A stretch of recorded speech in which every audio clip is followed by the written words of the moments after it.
All right, I call the committee to order. Sean, could you please take the roll?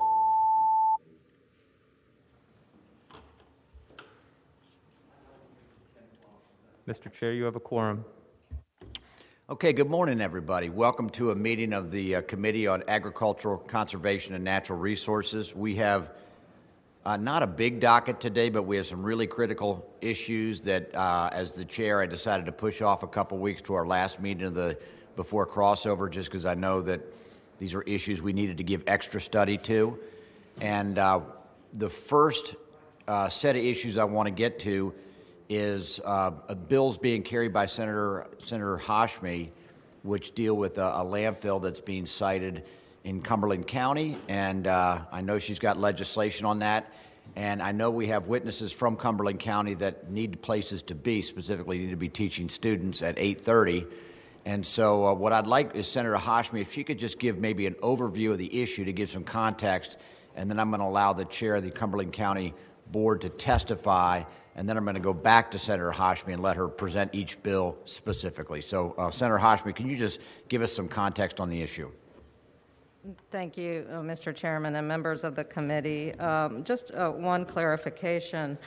I have three bills, but they are not necessarily connected specifically to the landfill in Cumberland County. They are rather seeking to address the issue of solid waste management in landfills in Virginia.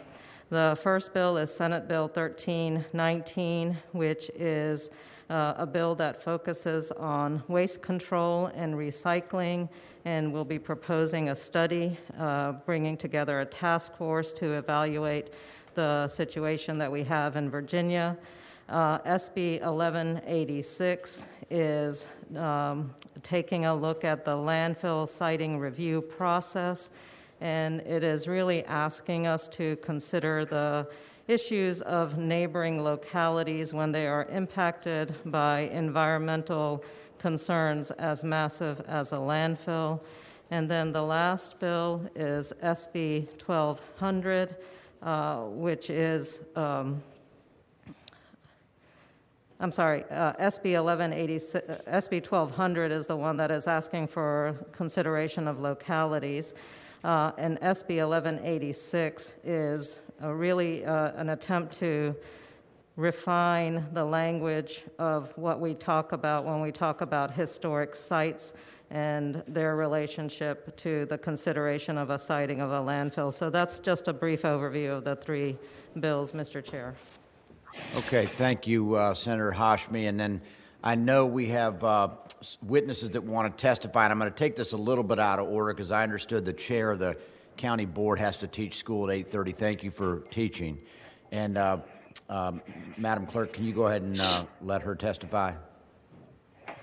Eureka Tyree. Yes. Good morning, Chairman Peterson, ladies and gentlemen, members of the committee. My name is Eureka Tyree, and I am the Vice Chairperson of the Cumberland County Board of Supervisors. Thank you for providing me a few minutes to discuss the bill before this committee that threaten the economic viability of our county by attempting to prevent the Green Ridge Landfill project from moving forward. I have lived in Cumberland County my entire life, and my family has been here for many generations. I was recently elected to serve the people of Cumberland County, and the landfill project was one of the most important issues during my race. Ms. Gonzalez will give you more details as to why each of these bills directly targets this much needed project.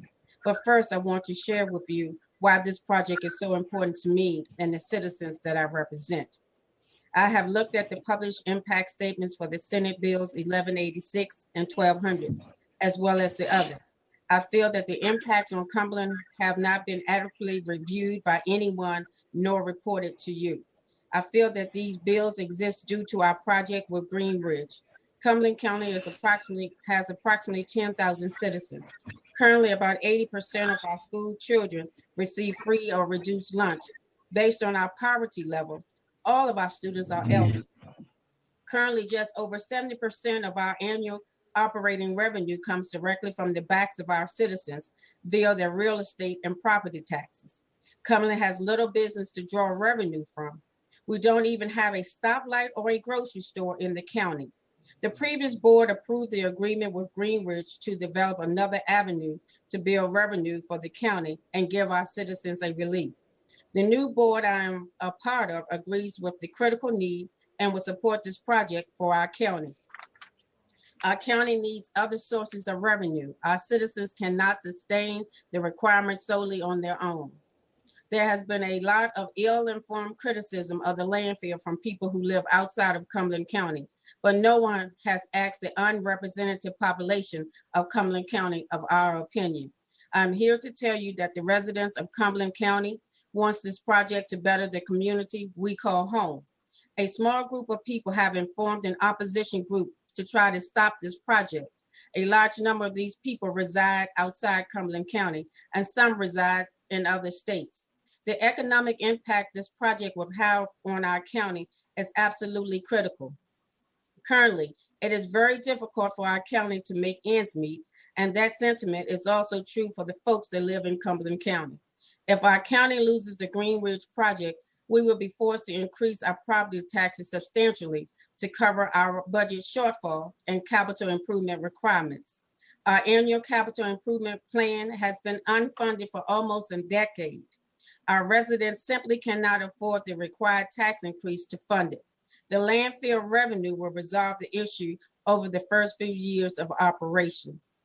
It is estimated that Greenridge will generate $74 million in revenue throughout the lifetime of the landfill, which will greatly benefit our county over the next 30 years. Beyond the direct economic impact of the landfill, the project has also started to attract other economic development. Governor Northam recently announced that the recycling facility from Braven Environmental is bringing their operation to Cumberland due to the proximity to the landfill. And there are other businesses that we have been in discussion with who may do the same. This means real jobs and real revenue for our county. The economic development benefits for Cumberland County are one thing, but Greenridge has also proven to be an asset to our community already. Greenridge has established a $60,000 scholarship for unrepresented minority students in Cumberland County public school systems and contribute more than $4,000 for the cost of new band uniforms for the high school. Also, Greenridge offered an advance payment for their host fees to the tune of $400,000, which has allowed the county to balance our budget. While we wait for the landfill to be permitted, if we did not have that support, we would have faced a deficit and county officials would have had to make tough decisions that would ultimately affect the people that we serve. In conclusion, I pray that you please think of the people in Cumberland County who I'm standing here for today and urge you to vote against every single one of these bills. These bills targets Cumberland's financial stability and cause continued strife with our neighboring county, and will also continue the excessive burden on the citizens of Cumberland. These bills are also explicit environmental justice at the cost of our economic justice.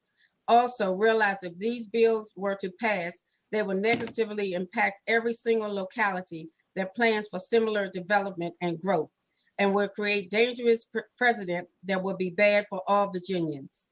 Again, I urge you to please vote no on every single bill that directly targets this much needed landfill for Cumberland County. Thank you for the time, stay well, and thank you for your service. Yes, ma'am. First of all, thank you for your comments. I don't know if you can hear me, but have a good day teaching today. I took Madam Vice Chair out of order because I know she had a work commitment. Let's get back. Let me get back on track because I know we've got a lot of witnesses, pro and con, that are interested in this.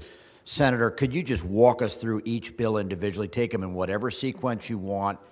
I think it would probably make sense to have a joint hearing, but why don't you explain each bill, and then I'm going to open up for pro and con comment after you have explained each bill individually, unless you believe that one is not related to Cumberland and should be segregated out. Thank you, Mr. Chair. And actually, none of them are directly related to Cumberland except for perhaps the historic preservation. But again, these are bills that are meant to impact the entire Commonwealth, not just one specific landfill. So if you wouldn't mind, I'd like to do them individually because they do address different concerns, and we have different speakers who would like to speak to each individual bill. Okay, fair enough. Just go ahead and take them each one in turn, and I will tell speakers, let's focus on each one in turn. It may be that there's going to be some overlap in testimony, but we'll deal with that. So go ahead. Thank you, Mr. Chair. I appreciate your indulgence. I'd like to start with SB 1319, the waste control and recycling, the issue of permits. And this particular bill is actually picking up on SJ 42, which was presented by the senator from Augusta. I believe it was in the 2020 session. And it really asked that the Virginia Department of Environmental Quality establish a waste diversion and recycling task force. And so what we are asking to do now is to extend the direction of the task force to study the ways that food, residuals, organic waste, and baseline recyclables that are generated inside and outside of Virginia can be prohibited from a disposal in Virginia's landfills. This is a serious concern. Organic waste is a large part of our landfill qualities, and it is something that we can recycle more effectively. We can focus on different ways of recycling organic waste, such as composting, food donation, because a lot of food is actually thrown away because it doesn't meet the standards of perfection. Taking a look at anaerobic digestion and other emerging technologies. Many states are moving forward very effectively in evaluating the way in which organic waste is treated, and this is a recommendation for Virginia to continue its efforts. This bill does have a strong support from Congressman Donald McEachin, who has asked us to take a look at the way in which the Recycling Task Force can evaluate effective methodologies for the Commonwealth. And I would ask that we allow some experts to speak, and if the committee could listen to our experts, that would be wonderful. Thank you, Mr. Chair. Yep, okay. Thank you, Senator. Let's hear from the folks that are in favor of this legislation or proponents of the legislation. So, Madam Clerk, if you could, I see some hands raised, if you could go ahead and start calling on that side. Yes, Mr. Chair. We have Jared Stoltzfus. Please go ahead. What was that name? Jared Stoltzfus. Okay, go ahead, Jared. Yes, thank you so much. I just want to introduce myself first. I am a professor at James Madison University. I teach in the environmental sciences, and I got my PhD in sustainability doing research on organic waste management across the country. Through that research, I became aware of a whole slew of new approaches to organic waste management, new technologies, new systems in place, and new businesses that come out of diversion of organics. The research is clear that keeping organics out of the waste stream also facilitates recycling, making that more cost effective and easier. And in general, diverting waste from landfills is a one step towards treating all of our waste as potential resources. In Phoenix, where I did a lot of my research, the city was facing rising waste expenditures due to landfills being located further out from the city. There was no shortage of land for new landfills. However, they were still concerned about reaching capacity of landfills and discovered that the cheapest way for them to solve this problem is through diversion. They started a project called the Resource Innovation and Solutions Network. It was a public and private partnerships that included industry, agriculture, commercial waste producers, and the municipality itself. This resource cluster could be replicated in Virginia. We have a number of universities that would love to work with this task force to identify best practices for waste diversion. These are real long-term economic drivers, not one-time single project in a location. Okay. So I am entirely in favor of putting a hold on new landfills until we figure out what other options exist. All right. Well, thank you very much for your testimony. Let me ask a background question, and this is for Senator Hashmi. This 3,500 tons of solid waste, municipal solid waste, what landfills? I mean, I know it's a statewide standard, but where does that fall? Is that most landfills? Is that the largest landfills? Is that the Cumberland landfill? I mean, Thank you, Mr. Chair. 3,500 tons a day is the classification that we use for mega landfills, and there are, I believe, 7 mega landfills already in Virginia that are owned by private companies, and so that is the standard that we use. The 7 mega landfills that are already in Virginia are not yet at capacity, and they can continue to receive trash and waste. and I assume that the Cumberland County would be a mega landfill. That is cited to be a mega landfill, Okay, yes. that's helpful. All right. What other proponents do we have, Madam Clerk?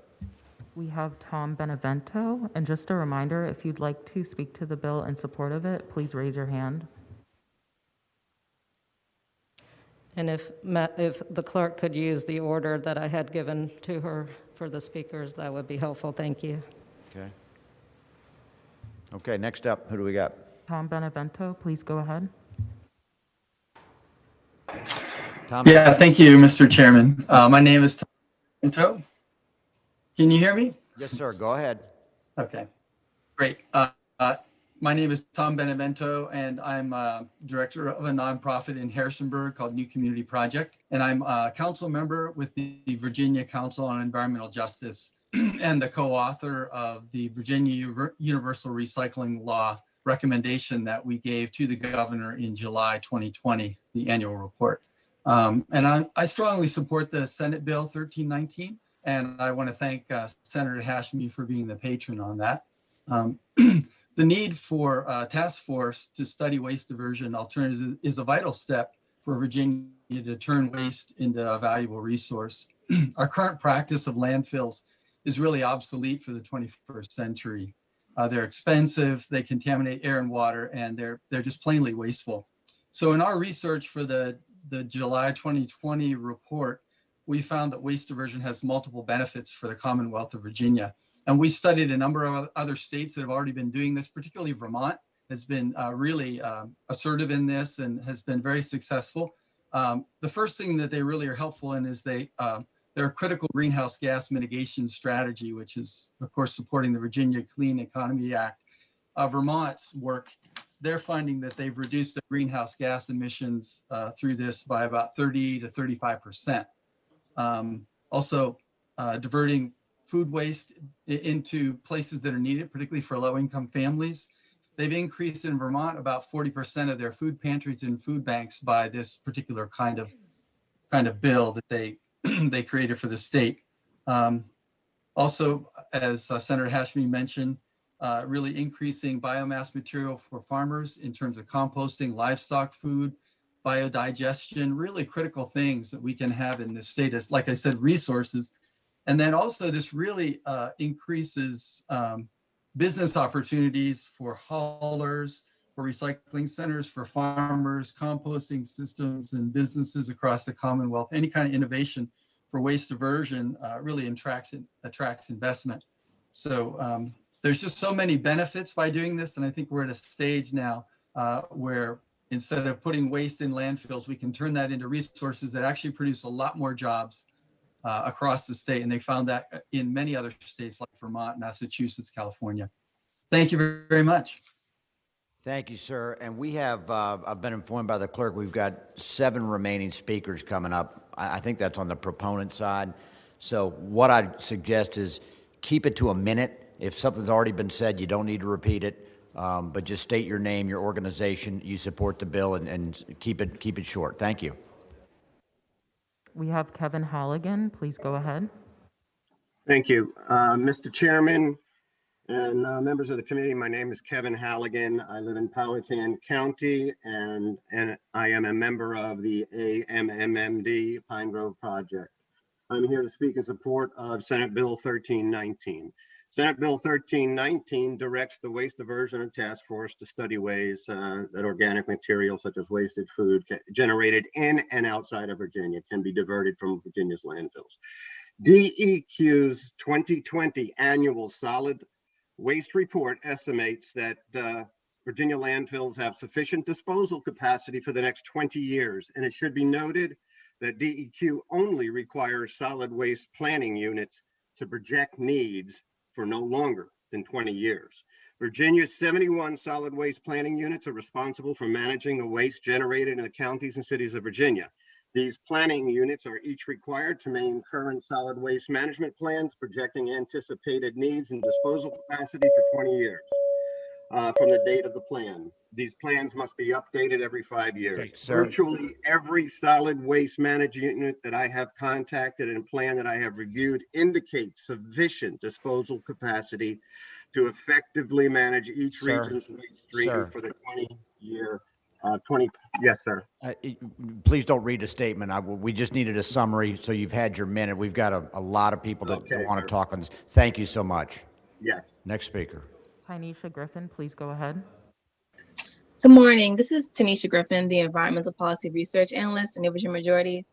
Just in brief, we support SB 1319 and its efforts to prevent the permitting of more large landfills in Virginia until it completes that waste diversion assessment. We hope you all will support the measure. Thank you. Connor Kish, please go ahead. Morning, Mr. Chairman, members of the committee. Connor Kish with the Sierra Club Virginia chapter. We also strongly support this legislation. We believe that Senator Hashmi's bill is a strong and smart and practical way to take a look at how we handle waste in Virginia. Particularly, we do question whether the need for additional waste capacity in Virginia exists at the present time. And we believe that the task force taking a look at that will provide Virginia the best path forward. So we do ask you to strongly support this bill. Thank you. Mr. Chair. Yes, sir. Can I ask the gentleman one question? Sure you can. Senator Morrissey. Can you tell me how you arrived at the number 3,500 as opposed to 3,000 tons or 4,000 tons? What was there any magic notion to 3,500 tons? Mr. Chair, if I could answer that question. 3,500 tons a day is the definition for a mega landfill. That's the receiving capacity for a mega landfill. Thank you, Mr. Chair. Okay. Next witness. Betty Myers, please go ahead.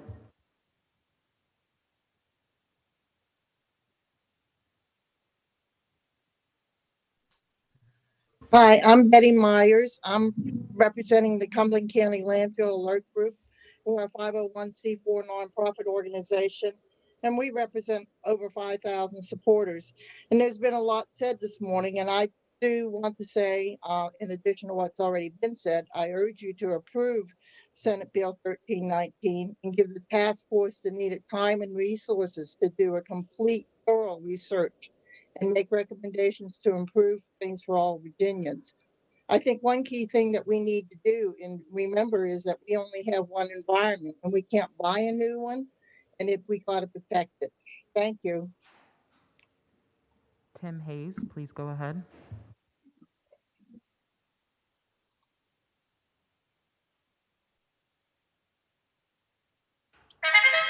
All right. My name's Tim Hayes. I'm representing Virginia Waste Industries Association. We oppose Senate Bill 1319. Okay. Mr. Hayes, suspend. Are we done with supporters? I want to hold up. Okay, we've got, all right, Mr. Hayes, we're going to get back to you. We've got two more supporters. Thank you. I understand. Yep. Gustavo Angeles. Good morning. My name is Gustavo Angeles. Thank you for this opportunity. I work with the Virginia chapter of the Sierra Club. I work with directly impacted members, such as people from Charles City County and some people from Petersburg, which has right now a closed landfill. And it's pretty evident that the ways that we are managing waste in Virginia are obsolete and are creating a strong damage on communities that live surrounding these landfills. And we need a study to proceed in different ways, and that's why we're strongly supporting this bill. Thank you, Senator Hashmi, and thank you for the opportunity to speak. Frida Cathcart, please go ahead. Thank you. I happen to be a director on the Soil and Water Conservation Board. I'm speaking as individual. I strongly support this bill.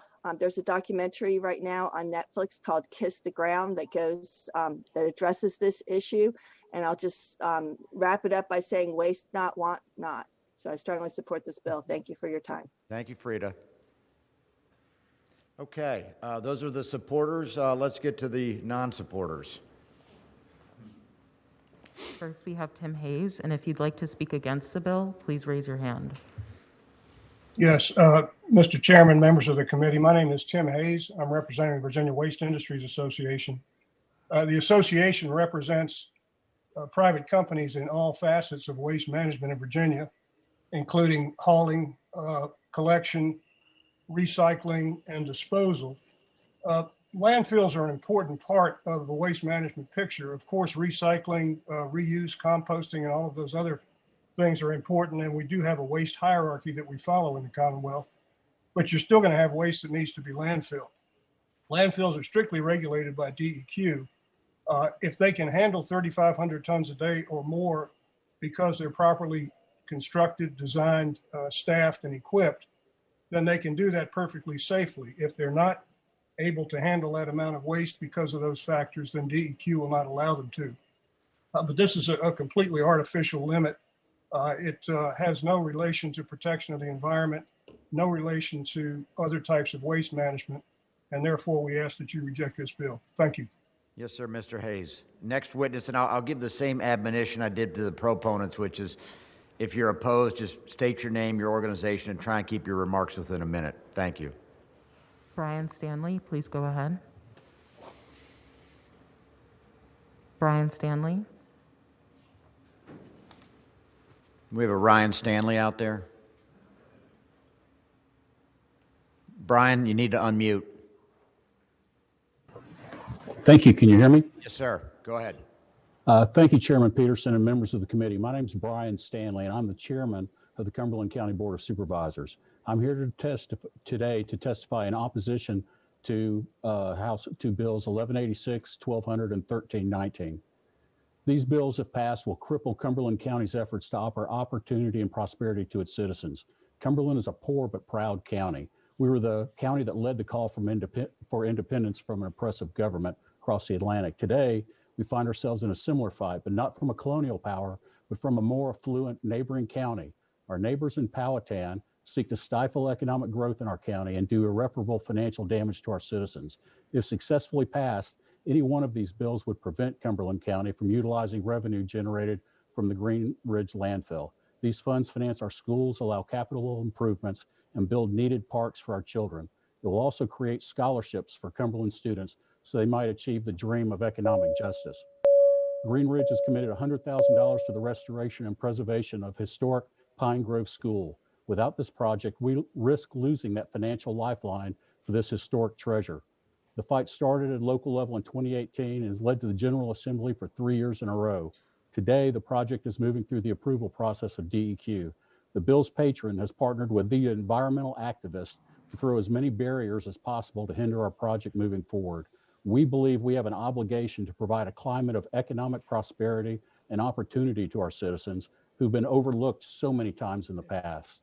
We ask you not to allow our neighbors in Powhatan, who are sponsoring this bill, to determine the future of Cumberland County. The project represents more than just money to the county. The project offers life-changing, high-paying jobs, career training, benefits, and much-needed civic improvements for the people of Cumberland County. Please don't deny us the opportunity to prosper. Okay, thank you very much. Thank you, Chairman Stanley. And I did let you go on. not run on, but go on, because you, but can the next speakers really keep it short? We got a lot this morning. Thank you. Next. Our final speaker is Chris McDonald. Please go ahead. Thank you, Mr. Chairman. Chris McDonald, Virginia Association of Counties. I'll be brief. VACO has no position on the ongoing study or goals of the task force. However, our members do have grave concerns about the implications and impacts, both in the long term and short term, that the accompanied rate freeze will have. Thank you. Okay, thank you. Okay. All right, do we have any other witnesses? All right, let me just make a sort of editorial comment, and then I'll take comments and questions from the members. I think it's fair to say that the controversy of this bill is on Section 1 about basically the prohibition on construction, modification, or expansion of a new or existing landfill, which obviously would take in the Cumberland Green Ridge project. I think the rest of it, we can all agree that we need to have recommendations on how to reduce municipal solid waste. I don't think that's terribly controversial.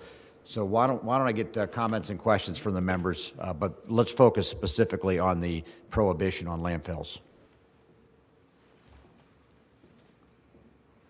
Any questions? I have one question. Senator Mason. So we all know about Cumberland, but can the patron or someone give me a number? How many landfills have opened in the past X years? How many are on the horizon?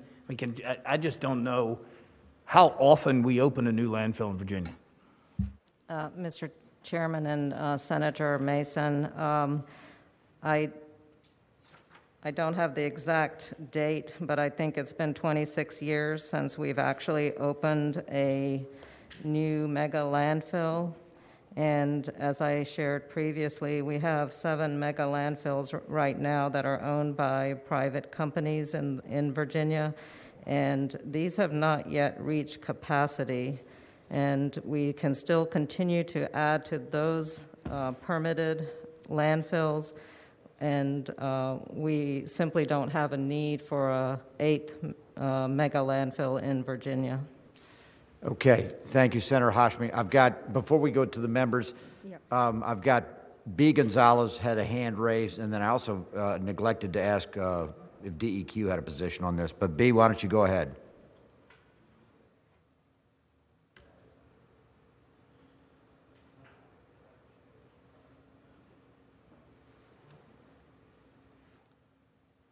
Do you have B. Gonzalez there? If you could go ahead and click on her. B, go ahead. You may need to unmute.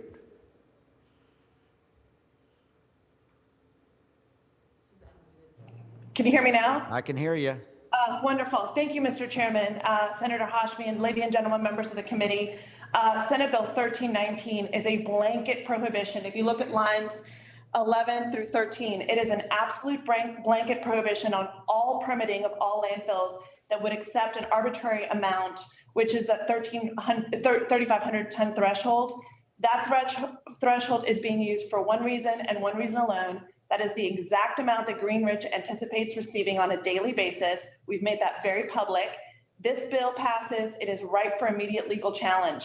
The real kicker with this bill, Mr. Chairman and members of the committee, is that it prohibits any landfill from being permitted until 1, a report is completed by the Water Diversion Task Force until whenever, 2022 most likely, and requires legislation to be passed and incorporating all the findings and the recommendations of that report in another session. So I must admit, this is a far more creative way to try to kill our project based on the 3 bills that have been will be presented to you. But I hope you all see right through this. The will of the legislature is unpredictable, and you know, it would have been a far fairer bill to just put our landfill shall not be permitted, but that would have been too obvious. The underhanded way in constructing this language is completely offensive. This project has already gone from 2 landfill cells to 1, from 650 acres of fill down to 240, from 3.38 acres of wetland impact to 0. We have reduced the number of homes within half a mile from 58 to 37. This is exactly the type of project that the environmental justice community should embrace. From 1 mile to 6 mile radius of this project, The median income is significantly higher. The minority population is 1% less than the statewide population. The home values are significantly higher than the median housing values across Virginia, and the employment numbers are almost equal to the Virginia average. This is a bill that puts a stop on all permitting. So make no bones about it. This is targeting our landfill, albeit a creative way. This project has to move forward. It is in the DEQ process pipeline, and passing this bill does damage to the only landfill project currently before DEQ. So to say that this bill does not impact our landfill or goes directly to our landfill is not honest. Okay, hold on. This absolutely targets us, and I hope that you will oppose this bill. Mr. Chairman, I'm pleading for you to vote against. Ms. Gonzalez, I hear you, and let's not draw any imputations against the intent of the bill. I understand your advocacy, which is very, very good. Thank you. Okay, do we have anybody on the line from DEQ? Either Chairman, Director Paler, or anybody else? Okay, David, are you there, Director Paler? Yes, sir, I'm here. The administration does not have a position on the bill, but I'm happy to answer any questions that you may have. All right, let me ask you this. Other than Green Ridge, what landfills, I guess all 7 mega landfills would be impacted, correct? I believe they would only be impacted if they went to expand more than that, as I understand the bill. So it is a moratorium, as I understand it, on new landfills. So if it's a moratorium, the only one that's seeking to expand right now is Cumberland, correct? That's correct, yes. Okay, all right, fair enough. Mr. Chairman, Senator Morrissey. question for the director. Please. Can you enlighten us as to the efficacy of a mega landfill as compared to 1, 2, or 3 smaller landfills, focusing on the disruption to the environment, or which one is more environmentally sound? The history of landfills is way back in the day.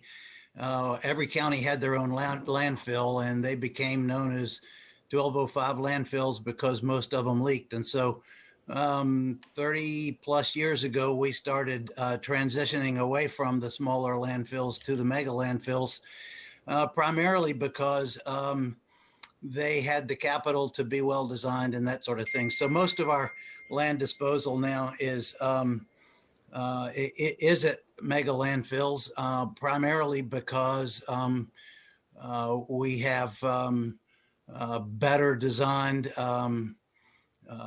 engineering and liners and that sort of thing than we had 30, 40 years ago. So there is an emphasis on mega landfills to make sure that the design is adequate to protect the environment. There have been some problems at a few mega landfills that have been taken care of, but the idea behind mega landfills was better design, and by and large, that's been successful. One final question, Mr. Chairman. Go ahead, Senator Morrissey. Thank you. Mr. Director, you and I have had conversations regarding other landfills, including in my district. With that in mind, can you tell me right now whether DEQ is satisfied with the engineering design of the Cumberland project to prevent any type of environmental detriment, or I don't want to use the word disaster, but I just want to focus on how it's designed to protect our environment? Thank you, Mr. Chairman, Senator Morrissey. This environmental permitting for landfills goes in 2 phases. One of them is siting, and then the phase 2 is the engineering design and so forth.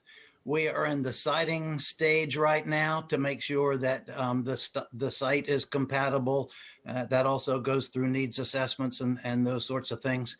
So the only best answer I can give is that should they get the Part A permit, which says that the siting is adequate, then we would get to Part B and we would not issue a permit to any landfill unless and until the design was adequate to protect all the environmental resources. Okay. Thank you, Mr. Chairman. Mr. Chairman, Senator Favola. I think Senator Morsi touched on some of my questions, but my question is this. If we do have this hard and fast threshold of 3,500 tons, could one draw the conclusion that we would be forcing the industry to be more efficient and to be more creative in actually creating landfills that are smaller but still very safe and meet the goal? I'm assuming this might have some beneficial effect on the industry. Well, Fair? I think that assumes that smaller landfills are necessarily better. But Mr. Director, do you have a position on that? It's a great question, Mr. Chair, and I don't think I do have a position on that. I believe that in terms of recycling and those sorts of things, that's what the task force is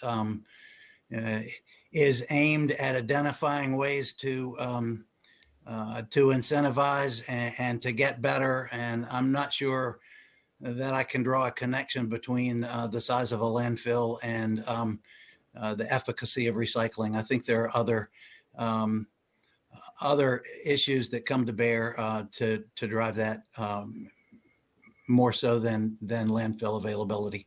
Okay. Mr. Chair. Thank you. Marston, Senator Marston. Thank you so much. And I'm not sure who this question is for, but it would seem to me that the need for landfill capacity is based on two things. One, the volume that you need, and two, the location so that people can use it without driving halfway across the state. What is the need for this landfill in terms of proximity to places that are right now driving too far, too expensively, and need something closer by? And do they have a market for this landfill outside of the immediate area? Mr. Chairman, if I could, I assume you're speaking directly to... Yes, Senator Hashmi, please. I'm respond. sorry, Mr. Chairman. No, go ahead. Senator Marsden, I believe you're speaking directly to the Cumberland County landfill, though. This particular bill is asking for the study, but regardless, Cumberland County landfill is proposed to bring in out-of-state trash. There is not an immediate need for localities to be using it, so it is designed to receive out-of-state trash. Okay. Mr. Chairman. Senator Lewis. Mr. Chairman, we've heard certainly a lot of testimony, and I think I get a sense of where these questions are going, and certainly from Secretary Paler. It seems to me that, paragraph 1, line 10 is a bridge too far. And the rest of it is, I think, as the chairman pointed out initially, the continuing the task force and setting forth some specific items for the task force to discuss, I think is all going to be good for us going forward to have that kind of discussion and information. But I think section 1 of the bill is just a bridge too far, and I would have moved that we strike that section from the bill. Okay, we've got a motion and a second to strike section 1 from the bill, and for all you at home, that's the prohibition on newer expansions of landfills than the 3,500 ton standard. So, motion and a second. All in favor say aye. Aye. Any opposed? No. Okay, I have Senator Favola and Senator Hashmi. Count your noes. No. Okay, 2 noes. And so let me just report. So that amendment is made, and we now have the bill as amended before Senator Hanger. Thank you. The resolution or the study that you referred to has a complete date of November 21st of this year. And if I would look at line 46 through 51, we may want to delete that paragraph 2 so that we wouldn't actually be extending the time that we're Well, Senator Hanger, it says November 30, 2022. Right, but what they want to continue the task force that Oh, okay. Second. It may be more appropriate to receive the report before next session. I agree.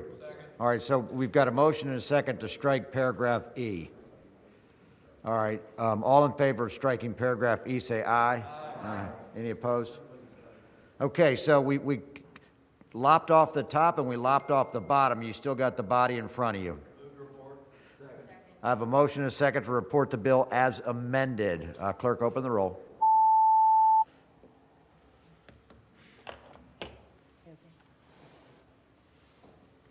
Ayes 9, noes 6. Ayes 9, noes 6. Okay. Senator Hashmi, moving right along. Thank you, Mr. Chair. The next bill I'd like to take a look at is SB 1186. Mr. Chair and members of the committee, SB 1186 addresses the area of the Virginia Code that focuses on the landfill siting review process.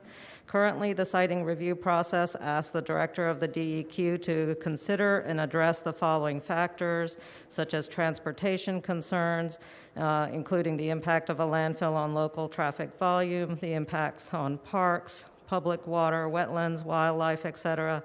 And it also mentions on line 21 historic sites. And in this bill, we seek to clarify that no new municipal solid waste landfill shall be constructed on a on the 100-year.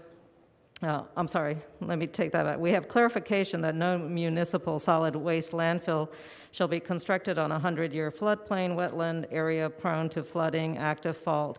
And so now we seek to add clarification of what we actually mean by historic sites, which is mentioned in line 21 of the existing code. And so the clarification that we offer is that no new landfill will be sited within 3 miles of a historic district, building, structure, object, or site pursuant to Article 1. This bill supports our efforts in environmental justice, the definition of which we established in the 2020 General Assembly. It also supports the Commonwealth's efforts through Conserve Virginia, an initiative enacted by the governor. And so, Mr. Chairman, I would ask for the committee's indulgence to hear from a few supporters who are waiting to speak to this bill. Okay, we've heard the substance of the bill. Let me just ask you, Senator Hashmi, I assume this has something to do with the Cumberland situation again. How would this impact Cumberland? Thank you, Mr. Chairman, for that question. There is a historic site. It was previously mentioned by one of our Cumberland County supervisors. There is the Pine Grove School, which is a historic Rosenwald school, over 100 years old, established for the education of young African American children after the Civil War and to assist their education process. There's a large community that is part of the Cumberland County Pine Grove School, and there are many alumni that still live in that area or parts of Central Virginia. They are passionately opposed to the landfill because it impacts this historic site. This endangered historic site was just placed on the registry for endangered historic locations by Preservation Virginia. Thank you, Mr. Chairman. Okay, let me just ask a follow-up question. Rosenwald School is within Cumberland County, correct? Yes, it is, Mr. Chairman. Okay, and we've had people testify that represent Cumberland County. I mean, do they support this? You heard earlier from Betty Myers. She represents CCLA, Cumberland County Landfill Association. Her CCLA group represents 5,000 individuals who want to see the preservation of Cumberland County and its historic sites. More importantly, we have Muriel Branch, who is head of AMMD Pine Grove Project. She has been leading this effort, and she is very anxious to speak to this bill. Okay. Mr. Chairman? Yeah, Senator Hanger. Before we get to that, I have a threshold question that would, I guess, apply to all three of these bills. Previously, well, 2 years ago, 3 years ago, there was an issue with Powhatan County because of traffic caused by a waste siting location. And I tried to help with that, with improvement of the roadway. Is it the case now, and I don't know the answer to this, that the road that would be traveled to get to Cumberland goes through Powhatan County? Mr. Chairman and Senator Hanger, you're correct. One of the concerns for Powhatan residents is not just the fact that the landfill is sited on their boundary, but that there is going to be anticipated significant increase of traffic, which is massive trucks that are bringing in the waste from out-of-state locations. Mr. Chairman, I think that's the real issue. I think that's probably, yes, sir. The proponents of the bill, Madam Clerk, please let them testify. Muriel Branch, please go ahead. Good morning, Mr. Chairman, Senator Hashmi. Thank you for sponsoring this bill. I'm Muriel Miller Branch, and I am founder and president of the Pine Grove Project. We are a grassroots organization dedicated to protecting and preserving the natural and historic resources in underserved communities. I support SB 1186 because it addresses our rights as citizens to unpolluted air and water, and our ability to preserve our cultural landscapes and historic resources without the threat of being polluted by landfills. SB 1186 will make the permitting process more inclusive and more aligned with the Virginia Environmental Justice Act of 2020. I grew up in Cumberland County. I still have relatives living there, even in the community. I graduated from Pine Grove Elementary School, and I am a retired, and Luther P. Jackson, which is another Rosenwald school, and I'm a retired educator.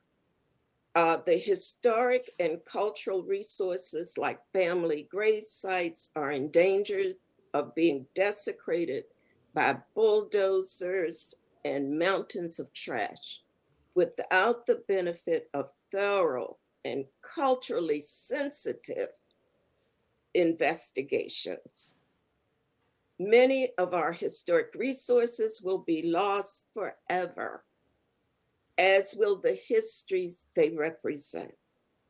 For the sake of every poor, Indigenous, and Black Virginian, I implore the committee to vote yes on SB 1186 to protect the history and cultures of the least of these in the Commonwealth. And the Pine Grove community is not a one-off. The Pine Grove community is not an anomaly. The sightings of these industries target poor and underserved and largely Black or Indigenous communities. So this bill would allow us to finally have a voice in what comes into our communities. Thank you, Madam. Thank you. Thank you very much. Do we have other, besides Mrs. Branch, do we have other witnesses to testify in support of this bill? Okay. Do we have opponents to this bill? Opponents? If you would like Yes. if you would like to speak against the bill, please raise your hand. Go ahead, Ms. Gonzalez. And also Mr. Sigler. Yes, thank you, Mr. Chairman. Again, this bill targets Cumberland County landfill and uses a historic designation as the reason why the project shouldn't be permitted. The Pine Grove School, which sits across the road from the proposed site, will be buffered by more than 100 feet of trees and was designated a historic site by DHR in December of 2019. This was done as, I believe, a means to generate leverage to prevent the Green Ridge project from being permitted. and it was not considered a historic site until more than a year and a half after the Green Ridge project was announced. While we agree that the Pine Grove School is historically significant and needs to be preserved, we are skeptical of the Pine Grove project's true willingness to preserve the school. When the Green Ridge project was first announced, the school was effectively abandoned, in great disrepair, and was set for public auction after years of delinquent back taxes. The Green Ridge team offered financial assistance to help preserve the school and have tried to work with Ms. Muriel Branch and other alumni of the Pine Grove School for over a year in an attempt to find a preservation solution. We have offered a portion of the landfill's host fee revenue, which would have provided an estimated $3 million for the preservation of the school over the lifetime of the project, and also offered to create a fully funded heritage trail along the road leading up to the school, and that offer was rejected. So let's make it abundantly clear that the only reason the school is being designated a historical site was in effect to try to stop our landfill project. Okay. As for the actual merits of this bill, this type of retroactive amendment to a process well in motion at DEQ sets a very dangerous precedent. All right. B, I Yes. hear you. All right, thank you. Okay. Chris Sigler, and then I want to make a couple comments, and then we'll get member comments. Go ahead, Chris. Thank you, Mr. Chairman, members of the committee. Chris Sigler, representing Fairfax County. This Senate bill is a very broad bill to address a very narrow issue. And we're blessed to live in a Commonwealth that's got a rich history.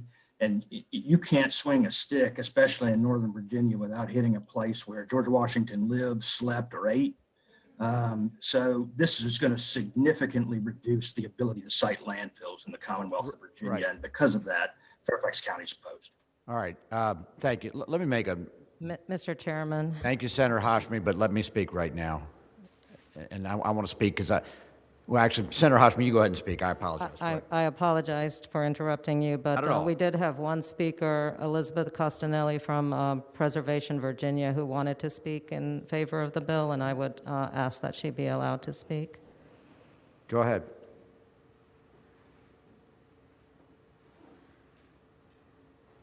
Thank you, Mr. Chair and members of the committee. I'm Elizabeth Costelny, CEO of Preservation Virginia, the nation's oldest statewide nonprofit historic preservation organization, and I'm speaking in support of SB 1186.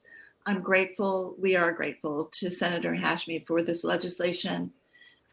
We think that it's important to protect viewsheds of these sites that can be compromised. The increased congestion that brings noise and smells from these kinds of projects all can negatively affect the impact and operations of tourism sites.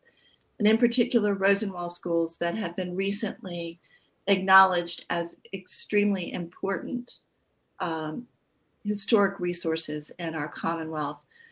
Preservation Virginia just completed a survey of these schools. 380 once existed.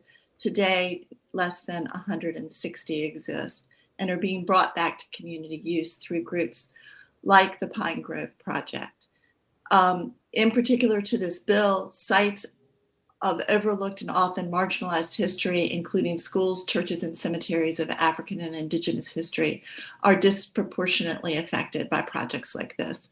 So Preservation Virginia supports SB 1186. Thank you. All right, thank you. All right, let me make a couple comments about this bill, and I think Chris actually alluded to it. I live in Fairfax County, Virginia, which I know is some people consider not being historically significant by definition. We had a little tussle called the Civil War that was fought in 1862. The Battle of Ox Hill was fought right on where West Ox Road is. You had 3,000 casualties, including General Phil Kearny of the Union Army, and their bodies buried all over that area. There's now a landfill on West Ox Road, and nobody said anything. So, you know, I find it a little bit, I don't know, I'm not going to say hypocritical, but I find it a little bit interesting that you build a landfill on a site of a Civil War battlefield, and nobody raises any objection, but now suddenly it's a major issue. I will also say that, look, we take in a lot of opinions, and this is a statewide bill. I didn't run to be on the board of Cumberland County, and it seems to me that the preservation of this school and the proffers that would be necessary to do that is something that really needs to be worked out at the Cumberland County level. So I'll just make those editorial comments, and the committee can ask whatever questions they want. Mr. Chairman. So I should have asked this of the first lady that spoke and had to go teach. But I'm from Farmville nearby, and so I remember riding up and down the road and seeing signs everywhere about the landfill, but I don't remember. So my question is, Cumberland County made the decision. Has there been an election since, or were those signs the election before? And I meant to ask her. I don't know if anybody knows the answer to that, but raise hand. She made it seem like she said something about an election. So that's my. Mr. Chairman, this is B. Gonzalez. Yes, go ahead, Big. There was an election since the landfill was approved by the Board of Supervisors, and the support from the Board of Supervisors now is 4-1. So yes, there was an intermediate election. Okay. Mr. Chairman. Senator Stewart. Mr. Chairman, I'm looking at this on line 54. I get the historic building district, et cetera, designated to Article 1 of 10.1-2200. But what is the local ordinance pursuant to 15.2-2306? If staff can tell me what that is. Mr. Chairman, Please, go ahead. I haven't looked at this in a little bit, but as I recall, 2306 is in the zoning set article. So I'm trying to pull it up right now to refresh my memory exactly, but I do know that it's in the zoning and land division section.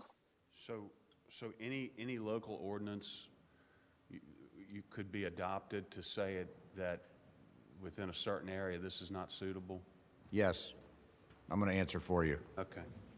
I don't think a landfill is not a by right use in Virginia last time I checked. It is not. You have to get it rezoned. Right. You have to get it rezoned. Mr. Chairman. That's right. Yep. Senator Stewart. Just an observation, Mr. Yes, sir. Please go ahead. As I read the statute, in the beginning of the statute, all of the things that are now prohibitory in paragraph 8, lines 53 and 54, are already a consideration by the director of DEQ. And it seems to me that we have a really good director of DEQ, and we have had for some time, and he has the flexibility under the existing statute to take each and every one of these factors into consideration already. And I'm not sure that there's any evidence that the director of DEQ has misused or misappropriated that flexibility. So that's the observation that I would make. All right. Thank you, Senator Stewart. All right, we've spent an hour on this landfill right now, so let's get hopping and bopping here, folks. Mr. Chairman, move to PBI. All right, I have a motion to PBI. Is there a second? All right. We have a motion and a second to PBI. Clerk, open the roll.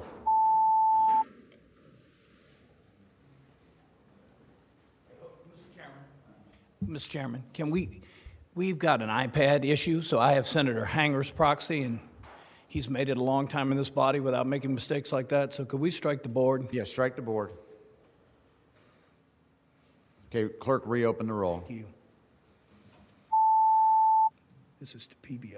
This is PBI.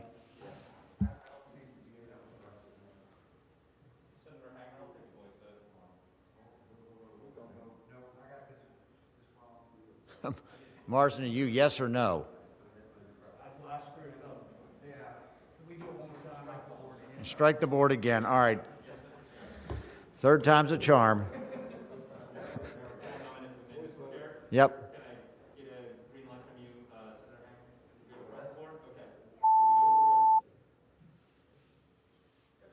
Okay, I think that's the one we wanted. Okay. Ayes 13, noes 2.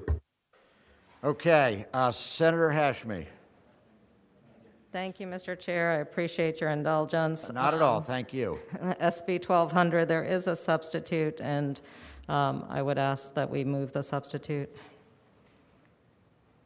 I have a motion and I have a second. So moved. Okay, motion and a second to move the substitute. All in favor, say aye. Aye.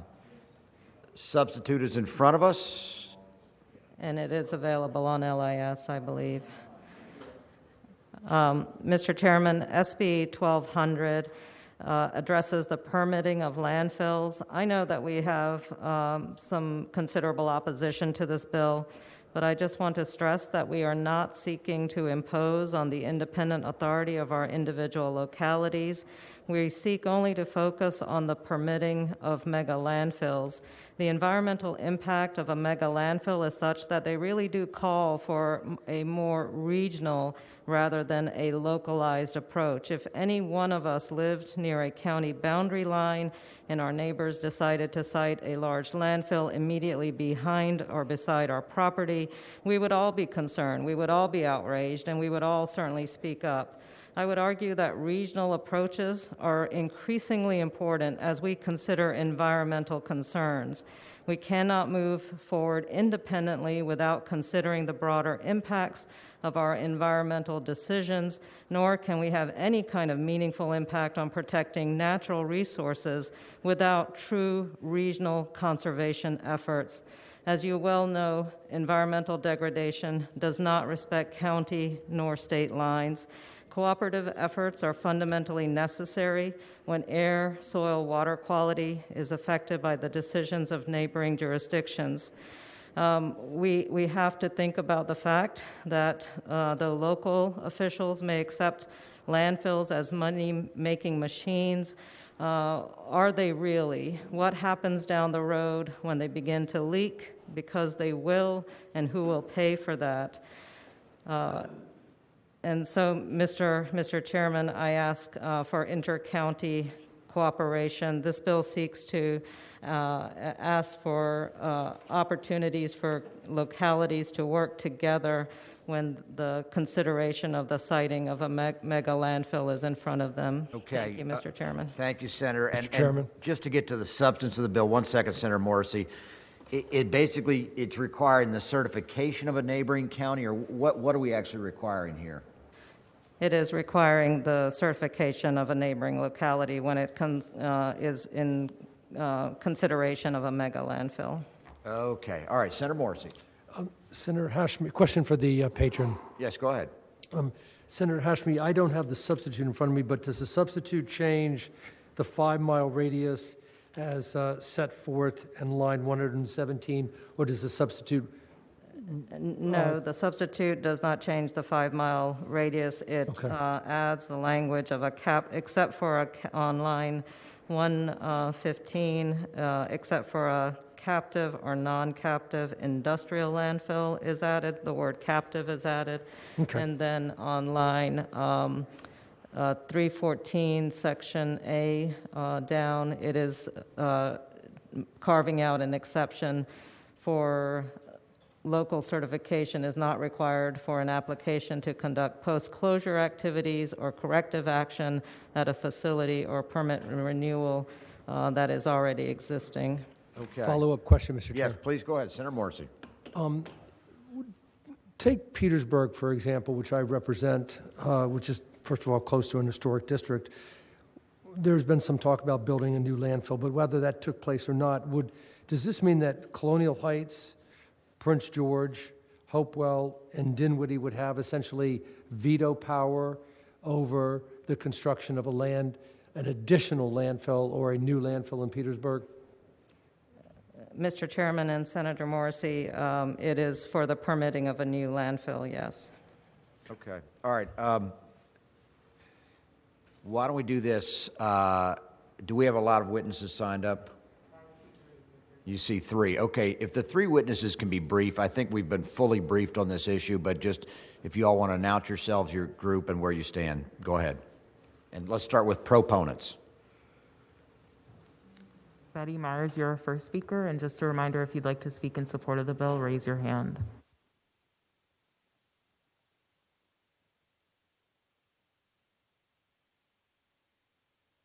I think this was the same Betty Myers that probably spoke a bit ago. Okay, Ms. Myers. Yes, it is, Senator Peterson. Please go ahead. First off, I'd like to address one issue that was brought up because I live here in Cumberland County and I attend most all the board meetings. We did have a new board of supervisors take office in 2019. However, prior to them taking office, Greenridge and the prior Board of Supervisors put a clause in the host agreement that said that if the Board of Supervisors did anything to frustrate the cause, that there could be problems. So I would like just to make sure that goes on record. The other thing is on this SB 1200, I would like to say that I do represent the Cumberland County Landfill Alert Group, and I think we have to look at a border is just a tool used to, within a government to identify one local government entity from the other. I think we need to look at the health and quality of life for all concerned and not just look at a borderline such as the one between Cumberland County and Powhatan or any other county. So we're in support of Senator Bill 1200. And I'd like to just finish out by saying the people do have a voice in our government, and we all need to be heard, whether there's an artificial line between borders or not. Thank you. Thank you, Ms. Myers. Mr. Chairman, may I ask Ms. Myers a question? Senator Mason. Ruff. Senator Ruff. I'm sorry. Ms. Myers, earlier you said you represented 5,000 people. How many of those people are citizens of Powhatan County? We have not broken that information down that way. We do have support from across the Commonwealth. Thank you. I think that answered the question. Thank you. All right. Any other one of the proponents? Two more. Go ahead, real quick. Kevin Halligan, please go ahead. Please unmute yourself.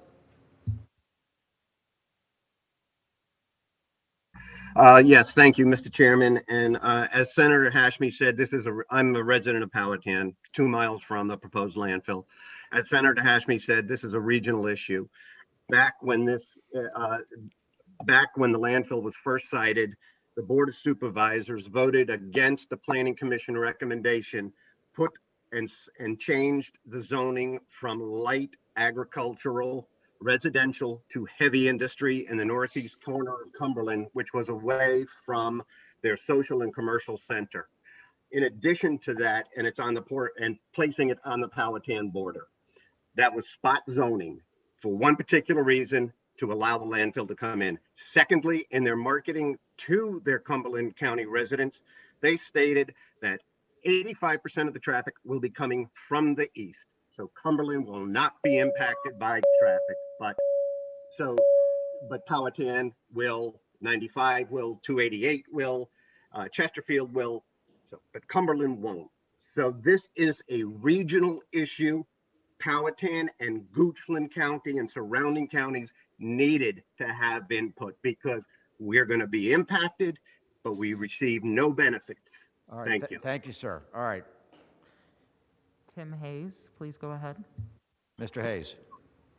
Good morning, Mr. Chairman, members of the committee. I'm Tim Hayes, speaking on behalf of the Virginia Waste Industries Association. Very briefly, we oppose this bill. Land use decisions are the purview of the local government, and protection of the environment and public health of all the citizens of the Commonwealth are the responsibility of the state. And DEQ does a very good job of that. We'll put controls on the landfill to protect anyone who might potentially be affected. But the land use decision was Cumberland County's, and the law should stay that way. We hope you reject this bill. Thank you. Thank you. Thank you, Mr. Hayes. Anybody else? Gonzalez.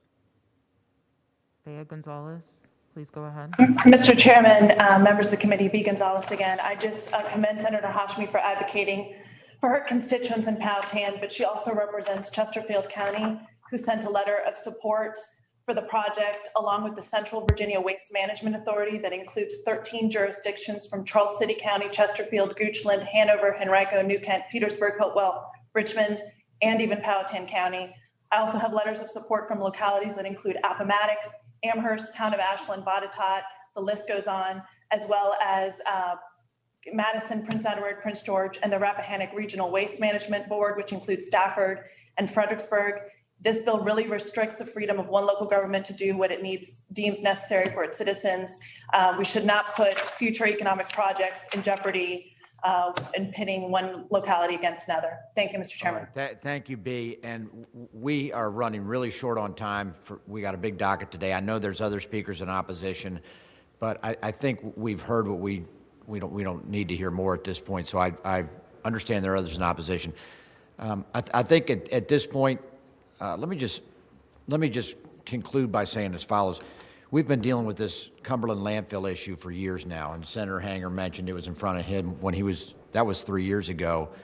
And I consider myself an environmentalist. I'm very proud to do so, but I do think these are local land use decisions, and at some point, we can't keep altering our state code to adopt local land use decisions that are really a Cumberland County issue. And Senator Hashmi's here to advocate for her constituents, and she's doing it in a very effective way.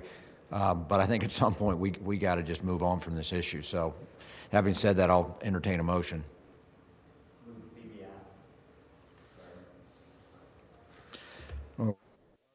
Second to PBI.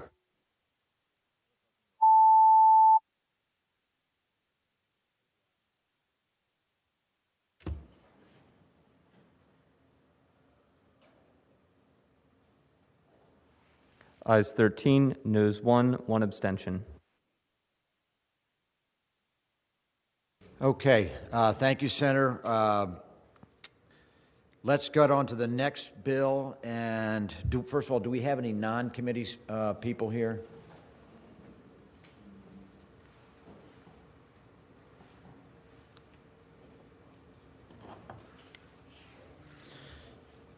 And just for those of those watching at home, we're seeing if we have any non-committee members that are waiting. I think we had a couple outside.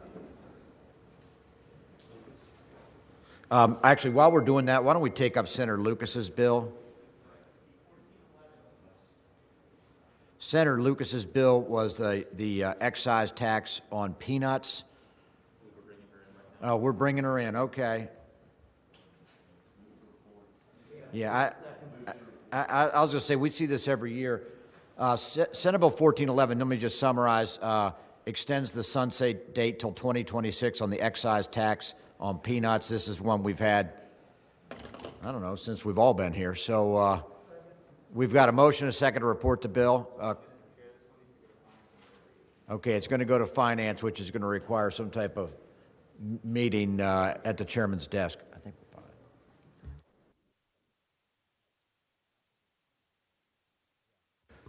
fine. So we have Senate Bill 1411. The motion is to report and refer to finance. Clerk, open the roll.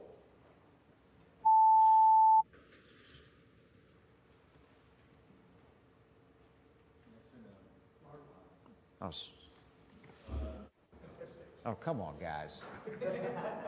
Ayes 13, noes 2. All right. Ayes 13, noes 2. All right. Any other non-committee members here? All right. Why don't we suspend on Senator Deeds? I'm going to put the pipeline bills towards the end. Senator Hanger, are you prepared to go forward on your recycling bill? Yes. All right. Why don't you go forward then?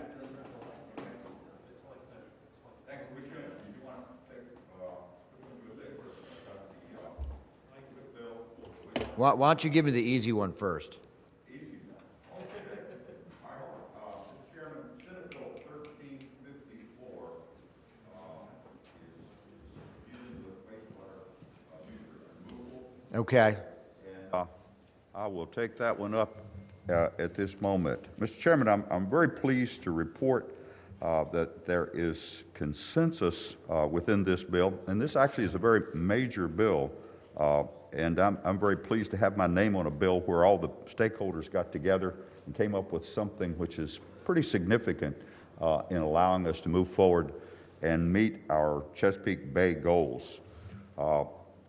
It is a consensus in stakeholders of how we, over the next several years, can upgrade a number of the wastewater treatment facilities with a focus on the James River, but also broad focus on wastewater treatment plants throughout the Commonwealth, and specifically in those that would impact the Chesapeake Bay. With that, Mr. Chairman, there are probably a number of people online that would want to just summarize what this does and how they've arrived at this consensus. Okay, Senate Bill 1354, which is basically enhanced nutrient removal certainty program. Do we have proponents on the line?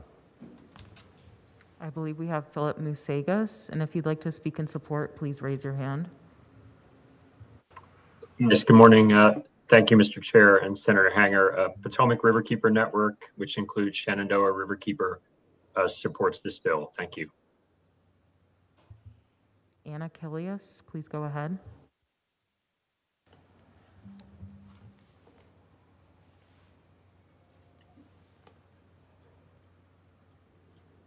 Ms. Kilias, please go ahead. Sorry, I missed that when I was entering the room. Mr. Chairman, members of the committee, the James River Association supports SB 1354, and we thank the patron and all of the partners who worked on this bill. Over the many years that Virginia has been working to restore the Chesapeake, it has become clear that wastewater treatment upgrades are the most effective, reliable, and immediate pollution reductions we can achieve. This bill represents a compromise. It achieves the vast majority of pollution reductions originally included in the Phase 3 WIP, and it identifies additional projects within the James River watershed for down the road, if necessary, but it does not replicate the WIP's full scope, certainty, and timeliness. Securing these additional upgrades within the James watershed is critically important. Currently, the James River receives over 75% of all of Virginia's wastewater nitrogen, but has only received about half that portion in the funding made available for wastewater treatment upgrades. And our river continues to be impaired for nutrient pollution. So this bill will help address that imbalance and will provide much needed pollution reductions for both the James River and the Chesapeake Bay. So again, we thank everyone involved, including the technical experts at DEQ who helped get this bill to where it is today, and we urge the committee to support it. Okay, thank you very much. Who else are proponents? Chris McDonald. Thank you, Mr. Chairman. Chris McDonald from the Virginia Association of Counties. We're supportive of this legislation and just want to take a moment to thank the patron and all the stakeholders. This has really been an enormous lift and required untold hours being put into it, and we're greatly appreciative. This legislation really, our local wastewater treatment plants continue to meet and exceed their goals, and this legislation recognizes that while still providing a path forward to meet the goals of the WIP 3, while also saving members upwards of $170 million. So we think this is really a great compromise bill, and we're proud to support it today. Thank you. Okay, thank you, Chris. Peggy Sanner, please go ahead. Peggy. Good morning, Chairman Peterson, members of the committee. Peggy Sanner, Chesapeake Bay Foundation. Thank you for the opportunity to speak about Senate Bill 1354. I first want to thank Senator Hanger for patroning this bill and concur in his description of this bill as a very important bill to address the next steps in upgrading Virginia's to the present very successful wastewater treatment plant program. This is a program that has been crucial to meeting the Bay's restoration goals. And we also appreciate, excuse me, the administration for its help in connection with the development of this bill. Like Ms. Kilias, I want particularly to underscore appreciation for DEQ and its technical experts. A lot of partners came together to work on this bill. I note BAMWA and VML in particular, along with James River Association. As colleagues have said, getting us to this point is the work of several years and uncounted hours. It will help us meet important 2025 Bay restoration goals, and it will do so by extending the work that has been so effective, especially along the Potomac River, to important facilities along the James River. It will lead to significant measurable reductions in nitrogen and phosphorus that would otherwise pollute our rivers and the Bay. It will do so in a manner that is certain, verifiable, and cost efficient. And it will not be delayed by additional complicated negotiations or threatened litigation. So for all these reasons, recognizing that it is a compromise, that there is work that could be done that is not included in the bill, we support this bill. We urge you all to consider that it is that passage is essential if we are to meet our Bay goals, and I ask you to support it. Okay. Thank you very much. All right. I think this builds on pretty good shape. Is anybody opposed? Do we have any opponents? If so, please raise your hand. All right, well, hold on a second. Senator Hanger seems to have smoothed the waters. Yeah. Senator Morrissey wanted to speak. Senator Hanger, I just wanted to thank you for this bill. Myself and my 4 kids are on the James River every weekend during the summer, skiing and boating and tubing. And I want you to know this, when we go over the Varina-Enon Bridge, with all the kids in the car, I'll say, "What's that river?" And they go, "It's the James River." What else is it called? It's the mighty James River. What else is it called? It's America's first river. There you go. So thank you for doing this. I hope that I can work it out so that I can be added as a co-patron. Thank you. Mr. All right. Mr. Chairman. Mr. Chairman. Senator Mason, and I got Senator Hanger. Senator Just Mason. want to say, when I grow up, I want to handle nutrient management and removal like Senator Hanger does. All right. Senator Hanger. Thank you, Mr. Chairman. I would again say this happened because of a bunch of reasonable people got together and sorted it out. A month ago, I wouldn't have thought that we might get to this point, but people had to compromise in order to reach this. There is a price tag. Over a number of years, it's going to cost about $800 million to deliver this project. $500 million of that will come from the individual wastewater treatment facilities and the people they serve. $300 million would be the state's commitment as we see it now. $50 million is already included in the budget, so it's similar to our first pass. The cheapest and most cost-effective way to get nutrients out of our waters is at point source. We did a great job back in meeting our 2010 goals, and this is the next major step, which will join the ag community. That pleases me too, because we were putting a lot of pressure on the ag community, right, and this kind of spreads the herd around. Well, thank you, Senator. This a compromise effort represents a lot of work from a lot of people. So, do I have a motion on the bill? Mr. Chair. Yes. Does this need to go to finance? Mr. Chair. Yes, Dave. This is Dave Berry. There is a substitute that I think all the speakers were referencing as a compromise that the committee would need to adopt. It is on the LIS. Move the substitute. Okay. We have moved and second adopt the substitute. All in favor say aye. Aye. All right. Substitutes before us. I assume that all the flowery comments apply to the substitute as well. Okay. I need a motion to report and refer to finance. Okay. Clerk, open the roll.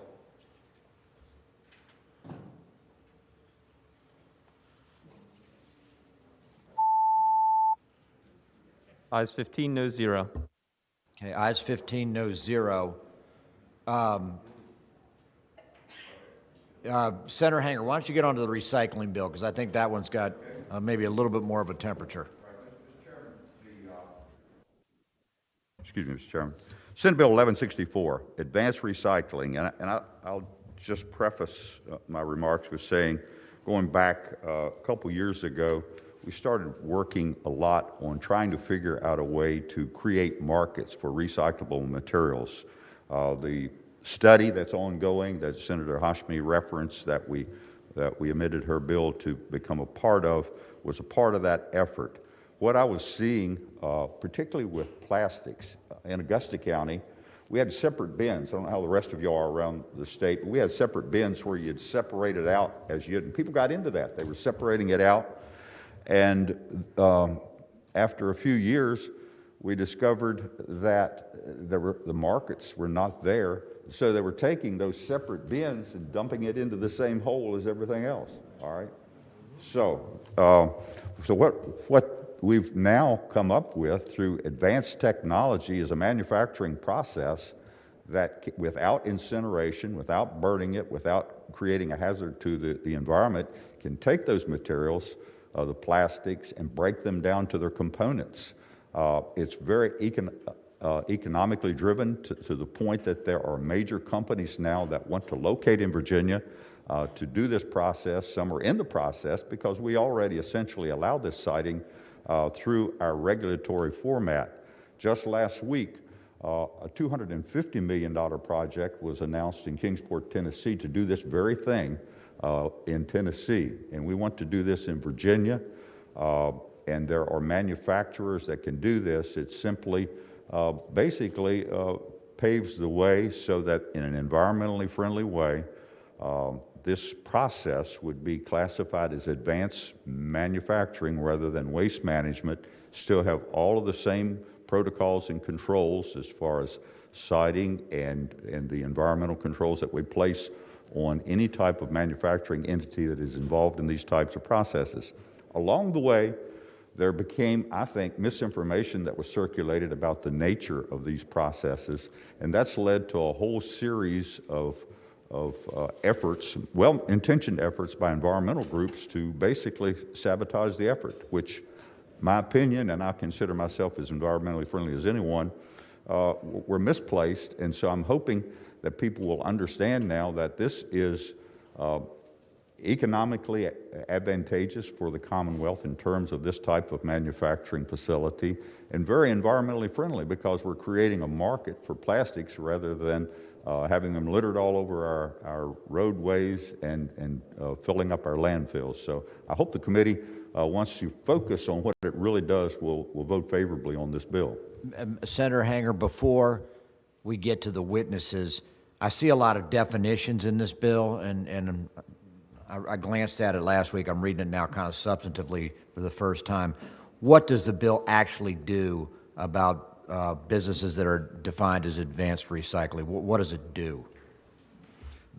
Well, it defines advanced recycling facilities, and we had some legislation on it last year and what advanced recycling means in a manufacturing process, and it classifies that advanced manufacturing as manufacturing and not waste management.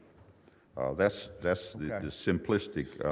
So, to be specific, and I know we're going to get DEQ in a second, does it take it out of Title 10.1 where you basically have to be a landfill operator and to, well, why don't we get, is DEQ on the line, Director Paler?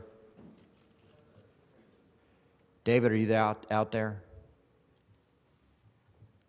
And I want to do this before we get to the witnesses because I think this is an important distinction.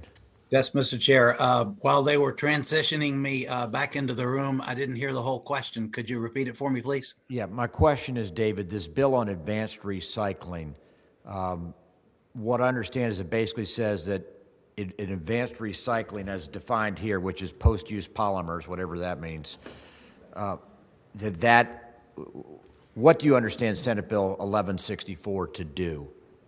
What are we actually creating here? I think, Mr. Chair, that it simply clarifies that that it's not solid waste.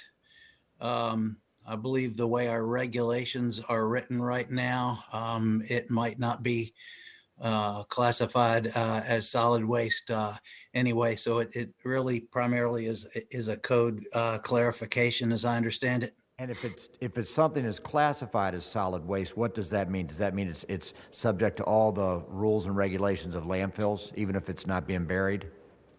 Yes, it is.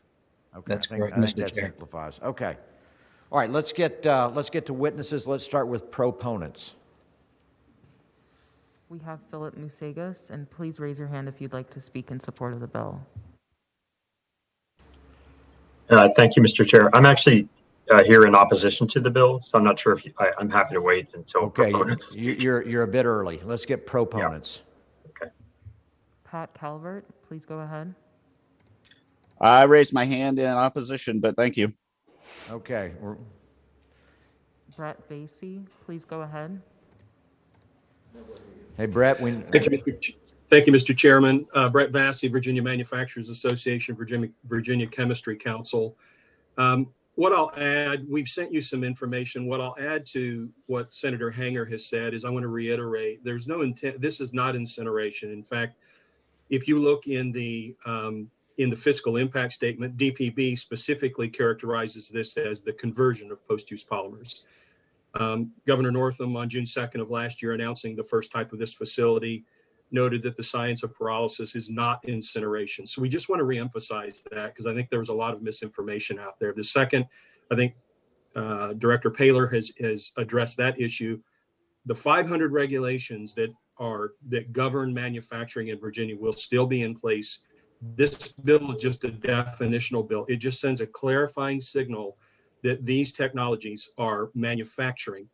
This is brand new technology, and we are not trying to get out from any environmental regulations. And this bill does not deal with siting. All these facilities will still have to go through all the local siting, all of the local land use restrictions, and all the DEQ permitting process. But let me give you the good part of this. And you heard a lot about waste this morning, and we want to give you a couple of good news pieces with this. Number one, this is about reducing the product that used to go to China that now goes to landfills. Virginia has 1.3 million tons of plastics that can't be recovered through the mechanical process that go into landfills now. We think about 65% of that can be recovered through these types of technologies, using these types of processes. They have a very small footprint. Each factory is less than 200,000 square feet. Great paying jobs, and they can process a lot of these materials. But here's the good part. It comes back into a circular economy so that we can use the raw materials in order to make other things, value-added products. And so it reduces the overall use of products, use the overall use of carbon-based products, and it keeps us in a situation where we can extend landfills as well, because we're not filling up landfills with valuable materials. And the final thing, those of you who are focused on local government, you know that our local government has had trouble with recycling because of all of these issues, and they don't have good markets for a lot of their products. The mechanical recycling market right now, if we create this draw, we will have a market for those recycling centers and local governments to be able to make money and make their recycling programs viable. We're really at the frontier. We have the first facility. We think 5 more can come. We're excited about this. This bill, and I don't want to quote others, it doesn't really do anything except for clarify what we mean by manufacturing. We hope folks will embrace this. This is the first time the industry's tried to bring a real solution to plastic waste, and it's in the conversion. Mr. Chairman, with that, we do have some technical experts from our sister organization in DC, the American Chemistry Council. We have Craig Cookson, who has more of a technical expertise. Okay. If folks have questions. Thank you, Mr. Chairman.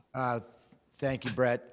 If the technical experts are in the room, Madam Clerk, if you want to let them testify. Okay, go ahead. If you are a quote-unquote technical expert, which I'm not, please go ahead and testify.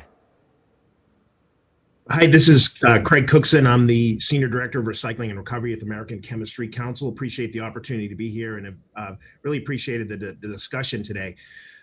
Real quick, plastics add a tremendous value when you think about sustainability. They help us lightweight automobiles so they can meet higher fuel efficiency standards, so we use less fuel. They help us make buildings more energy efficient, again, using less energy. And very important, as you were talking about landfills earlier, they reduce food waste. And as we know, food waste that goes to a landfill is 20 to 30 times more potent as a greenhouse gas.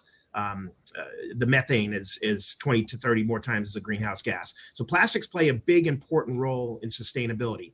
Where we don't do a good enough job is recovering those plastics after use. And as Brett said, these technologies are taking plastics. What they do, and it's critical for the committee to understand, is that there is not incineration in this process. What they're doing is they're using a chemical process to heat the plastics in the absence of oxygen. You need oxygen for combustion. They heat them until they melt. They heat them until they turn to gas vapors, and then cool and condense them into liquid products that can be used as feedstocks for new plastics, chemicals, waxes, lubricants, and other products. So as Brett mentioned, it is a very circular process. It also helps us process the plastics that are not easily mechanically recycled. We can recycle the plastic bottles, soda, water bottles, milk jugs, but we have challenges with our pouches and tubes and some of these other plastics, a very heterogeneous mix. Also, I think it's important for the committee to recognize is these same definitions have been clarified in 9 states already. So if Virginia passes this bill, this would be the 10th state. So you're in good company with the U.S. The U.S. EPA is also looking at these very same definitions right now because people want clarity. And the U.S. EPA does distinguish these different technologies from combustion for or energy combustion for energy recovery. So they are recognizing as well that these are not combustion. This is happening right now, and I think that's also important because I think some of the mischaracterizations of the technology are making it sound like this is not real. In Europe, they're producing Unilever is producing a Magnum ice cream tub. Mondelez is producing a Philly cream cheese tub. Those are both made with recycled content plastics that can be in contact with food, very important because you have to meet a very tight spec. And those are certified by the International Sustainability and Carbon Certification Plus system. So this is real. In the US here, we have both Shell and Chevron Phillips are taking right now this liquid feedstock from a company called Nexus in Atlanta, Georgia, and bringing it to their facilities to make plastics that have recycled content in them. So Virginia has an opportunity to really share in this prosperity, has an opportunity to have this end market pull in a local sense and create jobs for a lot of different plastics. So we appreciate the opportunity to be here today. And one final thing, we would love to have a discussion about emissions as well, because I think that's one of the other mischaracterizations that's been said. We have looked at these emissions in a report. You can find it on our website, and I think it's been provided to members. These facilities have very low emissions that are lower than, in some senses, colleges and universities. So you think of a college and university like the University of Virginia that has to have a boiler that provides hot water and heat and air conditioning to thousands of students that are on campus, and hot water for dishes and things like this. These technologies have lower emissions than that, lower emissions than food manufacturing. Okay. So it's a very low emissions process. So thank you, and I appreciate the time. Let me ask you a question. I'm looking at pyrolysis. As I understand, pyrolysis is basically taking some type of, like you said, post-use product and burning it to create energy or to create some type of byproduct, which you can then use in manufacturing, correct? No, it is not burning. It's not burning. Okay. We have to make that absolutely 100% clear here. So there's no oxygen in the system. So you not have combustion without oxygen, right? So you're taking the plastics in a closed vessel. You are heating them until they melt. So it's almost like think of candle melting. You continue to heat them until they turn into gas vapors, right? And then you cool and condense them, and you basically have this liquid feedstock and it's really chemistry in action. You can then take that feedstock and turn it into a number of chemistry products. But again, there is no burning. This is not a burning. Okay, thanks. All right. Mr. Chairman. Senator Morrissey. To the individual who just testified. There's three things that I hated about the University of Virginia. Only three? Organic chemistry, and organic chemistry. With that said, when you use the word polymers in the legislation, you're talking about not just plastic bottles, but all plastic products. Is that right? Yeah, so think in Virginia, think your plastic pouch that holds jerky or granola, or increasingly, your specially measured pods for your washing machine. Think of your coffee cup lids. Think of your tubes that are filled with hand cream and things like that. Those are plastics that we have a lot of challenges mechanically recycling right now, and that's one of the benefits of these technologies. They can take a heterogeneous mix of plastics and process them together. Okay. Last final question, and I need you to assuage me of something that I'm praying that I was given misinformation. Sure. I and so many other people, we recycle. We put our plastics and our cardboard and our paper, and it's picked up. Yep. Not too long ago, somebody laughed at me, and they said, "Why are you doing that?" And I said, "Because it's all getting recycled." This person who appeared to be pretty astute said, "Let me tell you something. Only 10% of those plastics that you're putting in the recycling bin and are being picked up by a special truck actually get recycled. The other 90% go into the regular trash." Please tell me that he was wrong and clarify that. Please unmute yourself. Did he disappear? Please Mr. unmute Cookson, yourself. please unmute. Oh, sorry, I put myself on mute. I was going to say that person is wrong. So Thank for the God. plastics that you are asked to put into your recycling bin, your soda and water bottles, your milk jugs, your detergent bottles, your household cleaner bottles, and your tubs and lids, butter tubs and cream cheese and things like that. Those get recycled mechanically, and those have strong markets. In fact, high density polyethylene milk jugs have the highest price right now of anything, higher than aluminum. It's at sort of the all-time highs. However, so what you put in your bin, if you're putting the right types of plastics in the bin, those get recycled. But it's all the other plastics that you're not putting in your bin right now, the pouches, the tubes, the coffee lids, things like that are not being recycled. So yes, we want to grow the amounts and types of plastics that are recycled. And that's what this bill does, is it helps us expand that playing field. Those markets are great for your bottles and containers, but we want to make good, strong markets for your other plastics. And let me just make one other point. Virginia has one of the greatest recyclers in the country in Winchester. You have Trex. They take plastic film from everywhere east of basically Denver. They have another facility in Nevada, and they take that film, they turn it into high-end decking and other lumber and things like that. And so, but Trex can't take everything. They can only take clean film. So if you have your frozen pea bag, that's what these technologies are going to be taking. So this is really going to help us grow the types of plastics that we can recycle. One very final, very quick question. In that plastic bin of mine, do you want me to put along with the other plastics and paper, the pea bag, the tube, the lid, the more difficult, for lack of a better word, plastic material? Do you want me to put that in that same bin? Not today. Okay. But someday, yes. So if we have these facilities in Virginia, right, that can take those plastics, then yes, eventually you'll be able to put those in the bin. But right now, the markets are not there for those types of plastics. And so if you put them in your recycling bin, they are contamination to the system. I see. Thank you. So we want to grow the pie, right? We want a bigger, we have a pie, we want to grow the types of plastics that we can recycle. I do too.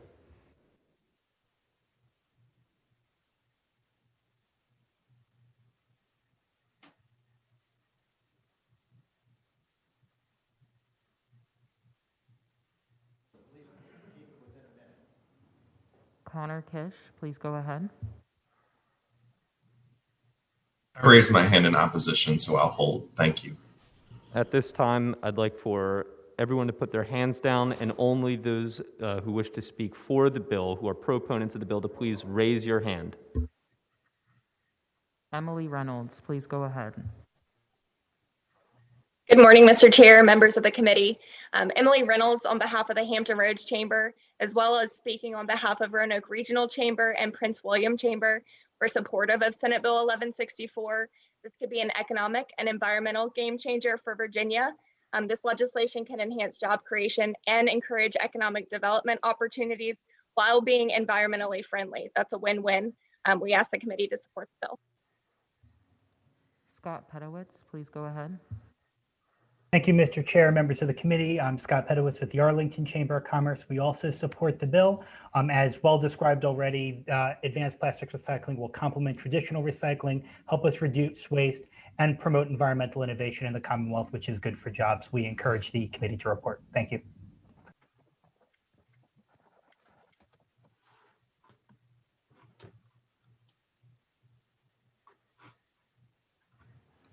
Just a reminder, if you'd like to speak against the bill, please raise your hand. We have Pat Calvert. Yes, this is Pat Calvert, Virginia Conservation Network. I will lower my hand now. Thank you for letting me speak on this bill. We certainly appreciate the robust conversation. I think and we would ask that like HB 2173, which is a companion bill, very similar bill in the House that Delegate Plum brought. He's agreed to strike that bill yesterday and instead to defer to a study in order to determine the actual impacts of this largely untried industry. I think we've been portrayed as hating all plastics, and that's simply inaccurate. And Brett's nodding his head, but it's simply not the case. It's just, let's take the time to make certain that this polluting industry that is targeted at environmental injustice communities, that we're really doing the work and we know what's coming. So I'll leave it at that. And I appreciate being allowed to speak on this one. I wanted to speak on some other bills earlier. I would ask that Philip Musigis be able to speak as well. All right. Thank you, Pat. Next speaker. Philip Musigis, please go ahead. Thank you, Mr. Chair. I'm speaking on behalf of Potomac Riverkeeper Network and Shenandoah Riverkeeper. We strongly oppose SB 1164. As Pat Calvert said, we support efforts to address plastic pollution. We have an ongoing problem of plastics littering our rivers, microplastics breaking down and affecting our rivers and waterways. So it's a genuine concern for us. We just simply don't think this bill is a good step in that direction. And just very briefly, if you look at the plain language of the bill, which Mr. Chair, you were starting to talk about earlier, the bill weakens regulation of chemical conversion facilities like the ones we're talking about and creates permitting confusion. It exempts solid waste and the waste feedstocks that are going into these facilities from being classified as solid waste. And I have heard absolutely no discussion about how the waste byproducts that result. We've heard talk about the liquid fuel, I think, or whatever you want to call it, the liquid that comes out, how that's handled, but there is a solid waste or a waste product that comes out at the end of the process that has to be dealt with as solid waste or potentially hazardous waste that no one is discussing. All we are asking, very simply, is that these facilities be regulated consistently as all other waste management type facilities are in Virginia currently, without this change in definition. Landfills, waste incinerators, waste transfer stations are all regulated under the Solid Waste Management Act. There is a facility for pyrolysis already being putting in applications to be built in Cumberland County. So clearly they came into the state already. We're asking that they just simply be subject to the same regulations. And giving these facilities special treatment under the law and singling them out for special treatment will not address the plastic pollution problem. This will create a steady demand for plastic. The way to address plastic pollution is to reduce our use of single-use plastics. It's fairly simple. And that's what we have a polystyrene ban pending in the Virginia General Assembly, which we support, which I believe the plastics industry is opposing and offering this instead. And just to conclude, we support Delegate Plum's decision after much consideration to pull his bill, his companion bill in the House, and to push for a one-year study bill. Thank you for the time, and I'm happy to answer any questions. Scott, let me ask a couple questions. And this is a recycling facility, so by definition, it's not putting the waste in the ground. It's trying to recycle it and convert it into some use. And I got to be honest, I mean, on the one hand, people say we need fewer landfills, let's regulate landfills, let's get rid of landfills. On the other hand, this is a bill that says, okay, we're going to bring in an industry that's going to try and create something from this waste, and people are opposed to that. So, I mean, can you help me why, if the purpose of this bill, it seems to me, is to say, okay, this is not putting waste into the ground, it's trying to manufacture it. I don't believe that this bill is saying it shouldn't be regulated. It's just saying it shouldn't be regulated as a landfill. Am I incorrect in that? If you're addressing your question to me, Mr. Chair. Yes, sir. It's called cross-examination, but I'll I'm happy to do it. I'm yes, a lawyer. Sir. As No, well, listen. You're the expert, and these are important issues. So I want your opinion, good or bad. Sure. As I said briefly, this industry is already coming into Virginia. There's a facility in Cumberland County that has applications for permits in. These types of facilities, my understanding is if they're going to be bringing in what they call waste feedstock, right? The plastics that the gentleman from the Chemistry Council was talking about, that's in any other situation, that plastic waste that's coming into the facility at the front end would be considered solid waste. In this case, under these change in definitions, it is no longer considered solid waste. That's at the front end, right? Right.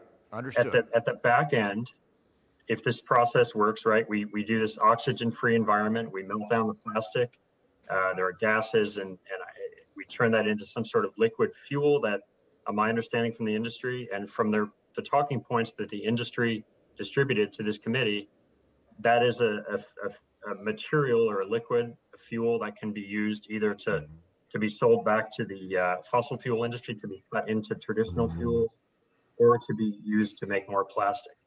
I have heard no discussion about what waste byproducts come out the other end of this process. Is this magically 100% utilization, that everything that goes in comes out the other end? And if there is waste that comes out the other end, not to be graphic or suggest something else. I understand what you're saying. You're so- saying that there could be byproducts that are not being accounted for.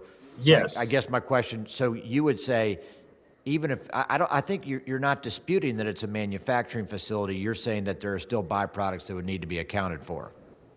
I am simply saying that at the front end of the process and the back end of the process, there appear to be solid waste that needs to be regulated properly. And I would, by looking at the current law, without these changes in definition, would be regulated. And if the pyrolysis process itself is not considered waste management, DEQ currently has the authority or the flexibility to regulate that however they wish. They have broad authority to require the permitting that's needed to address these waste streams.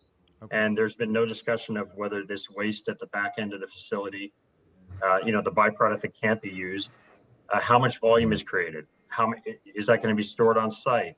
Are they going to have a spill response plan if they accidentally leak some of this material onto the ground, and that goes into a stream and goes into a river? So these are just very common sense questions that we're asking that have not been answered by the industry.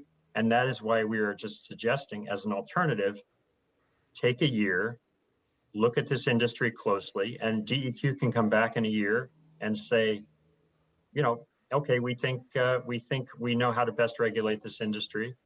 And meantime, in that year, this facility in Cumberland County, which has already put in permit applications and theoretically is going to be built over the next year and start operating, we can see how that one facility starts to operate under the current permitting.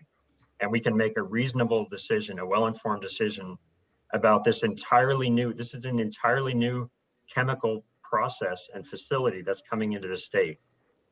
All we are saying is, let's take the time to regulate this properly. Let's understand this process. Let's understand the life cycle of this process, right? Sorry for the lighting. All right.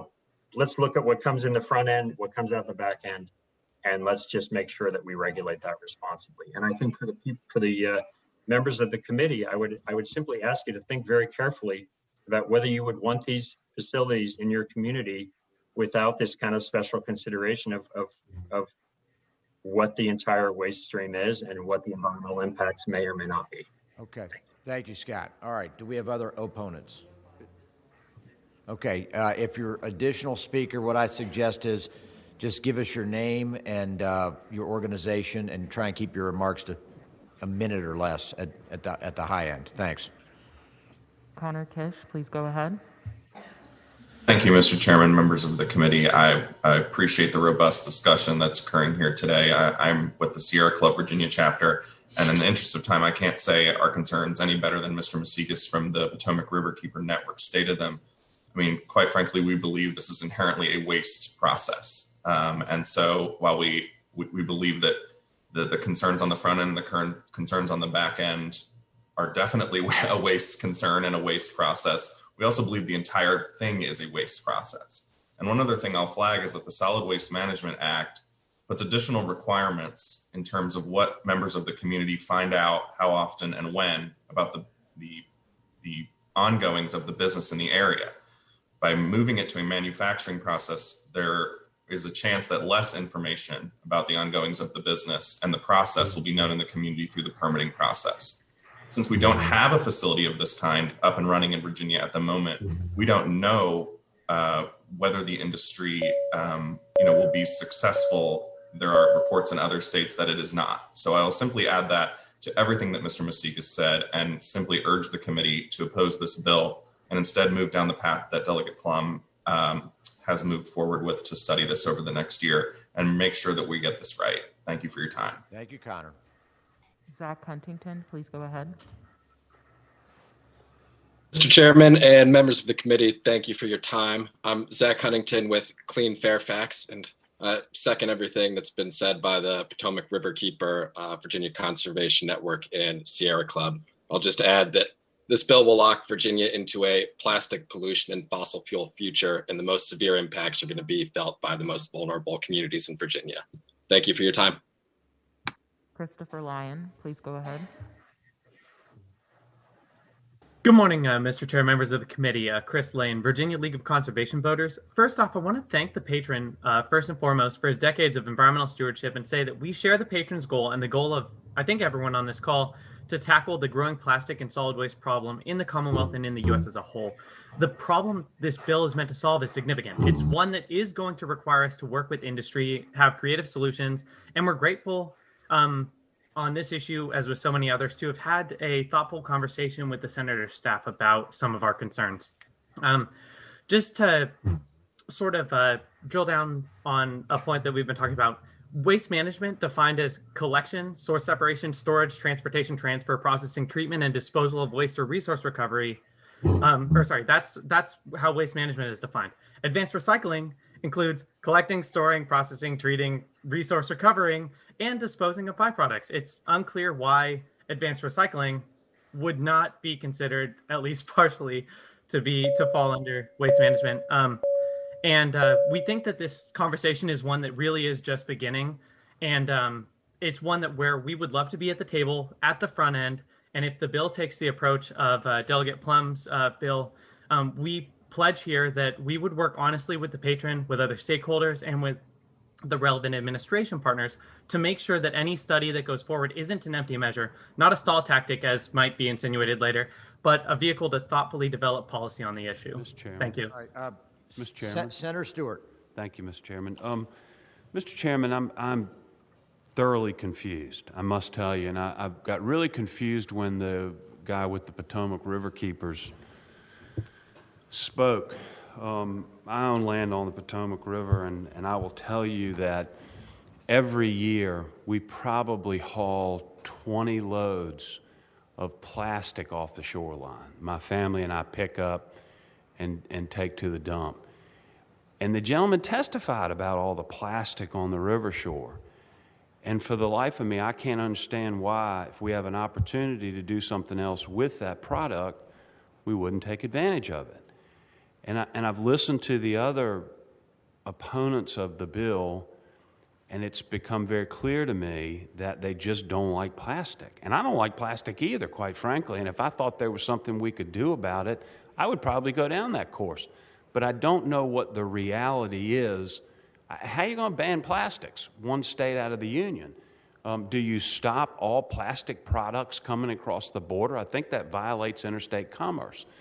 So I don't know what the answer here is, but it seems to me that if we have an opportunity to do something with this waste and make something else out of it, that potentially we may see less of it on our shorelines, we may see less of it in the ditches, and we may see less of it in the landscape. So, Mr. Chairman, I'd move that the bill be reported. Okay, before we get to that, do we have any other witnesses that want to testify?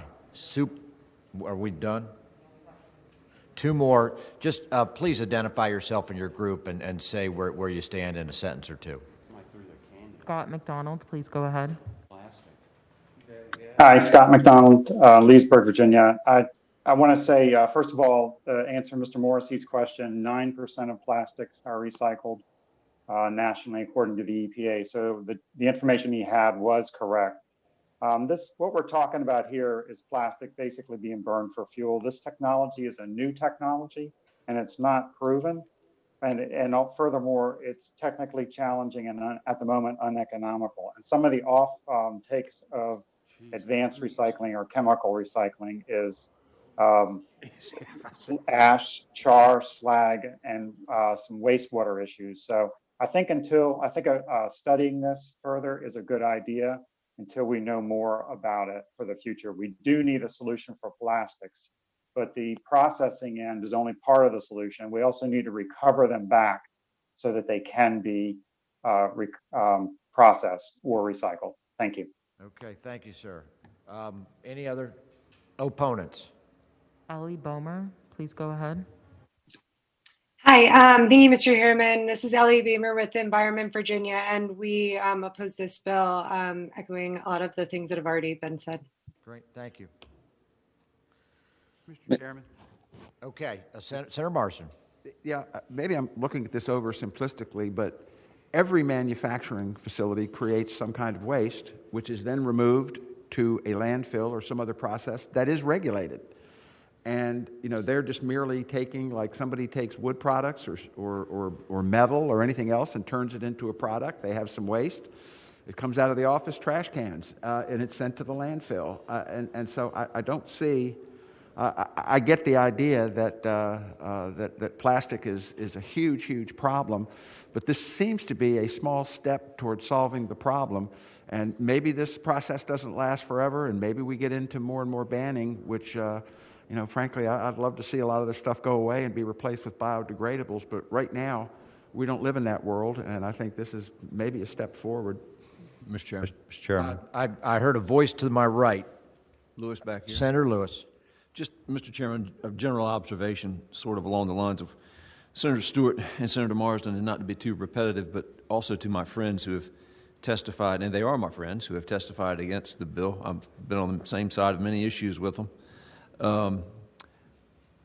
I get the sense that, it's along the lines of what Senator Stewart said, that you look at this bill and you see plastic in it and you say, well, we've got to be against this and let's figure out why. But sometimes a cigar really is just a cigar.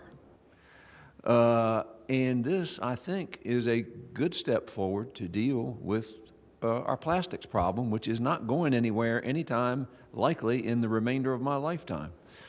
And so I think Senator Hanger has done a great job. Full disclosure, my name's on there too. But I think Senator Hanger has done a great job with this bill, and I think it's a great step forward. Mr. Chairman. Senator Favola. Quick question for the patron. Senator Hanger, do we already have regulations on the books that this is more or less memorializing, or are you taking this a step further? Mr. Chairman, I would say to Senator Favola that there are already regulations in place that provide oversight for this. This is, one of the speakers said clarifying. I would say it's a little more than clarifying because it basically paves the way in that clarification for this to be classified as manufacturing.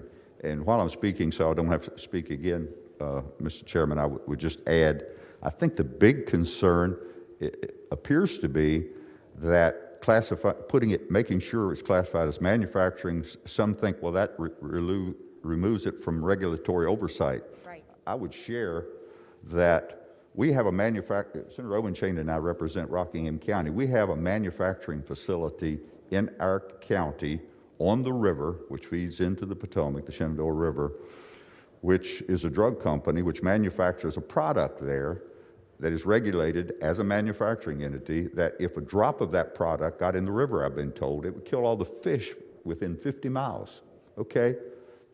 They don't allow a drop of that stuff to get in the water because there's regulatory oversight and they spend tremendous amount of money on the environment. The other point I would make is the bill has been misunderstood, and I believe my friends in the environmental community will, once they understand what this actually does, I will be nominated by the Sierra Club for Environmentalist of the Year. Yes, Emmett. Okay.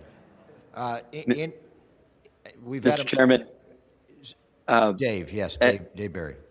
I don't mean to speak on behalf of Senator Hanger, but I think that we've put a substitute online that I think that he wanted to put forward. It includes an extra definition for depolymerization and a couple other technical amendments. Right, there was a technical amendment, Mr. Chairman. I was thinking that it was not a definition of depolymerization. I was going to bring that up, Dave. So.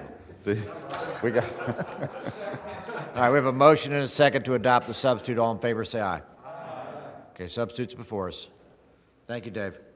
Okay, anybody else have a comment? We've had a motion and a second to report the bill. Okay.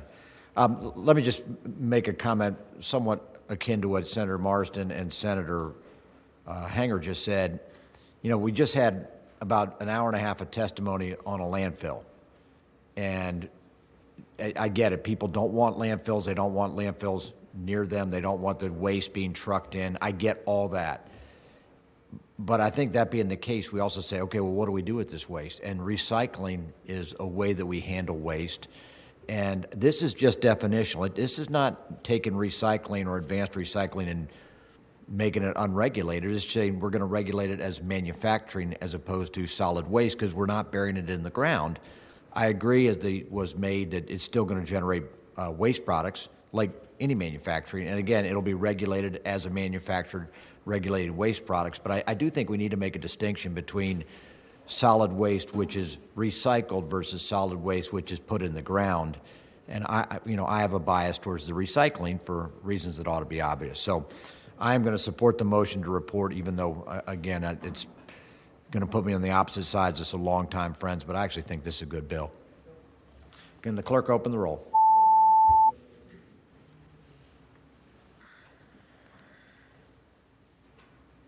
Ayes 12, noes 3.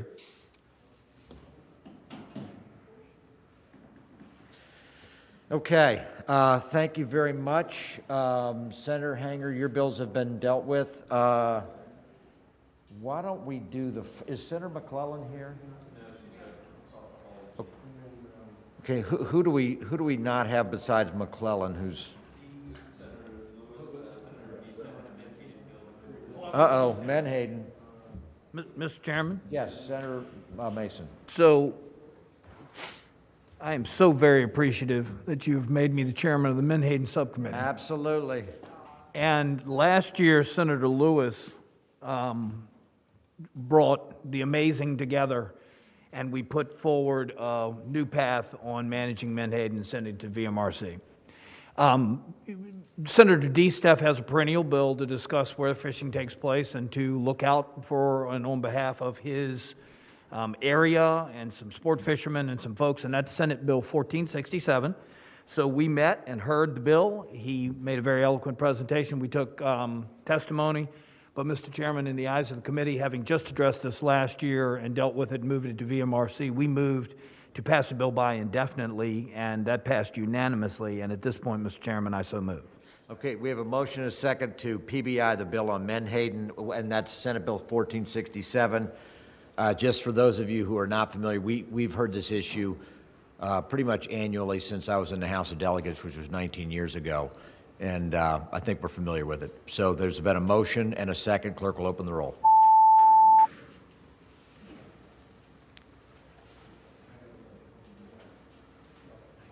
Ayes 15, noes 0. Okay, the bill is PBI'd 15-0. Senator Lewis.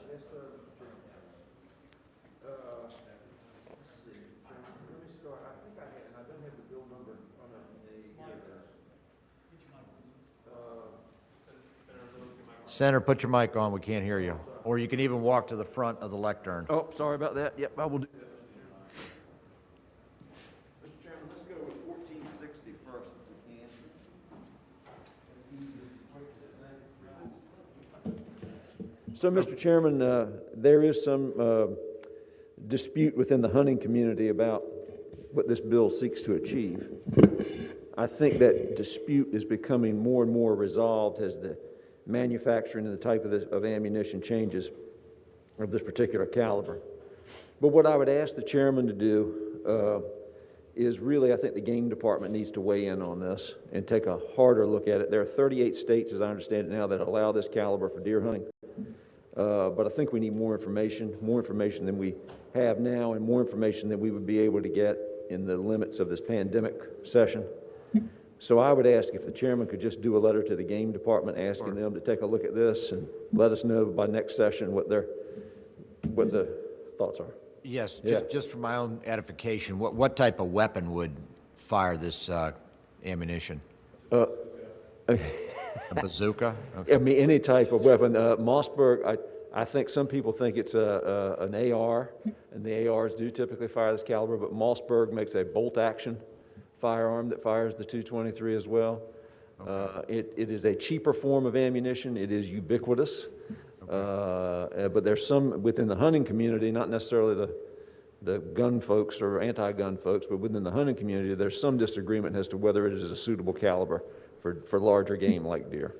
All right. Well, I think, why don't we do this? I'll entertain a motion to PBI, and I'll write a letter to Game and Inland Fisheries, hopefully prepared by staff, to have them weigh in on this for the next session. Yep.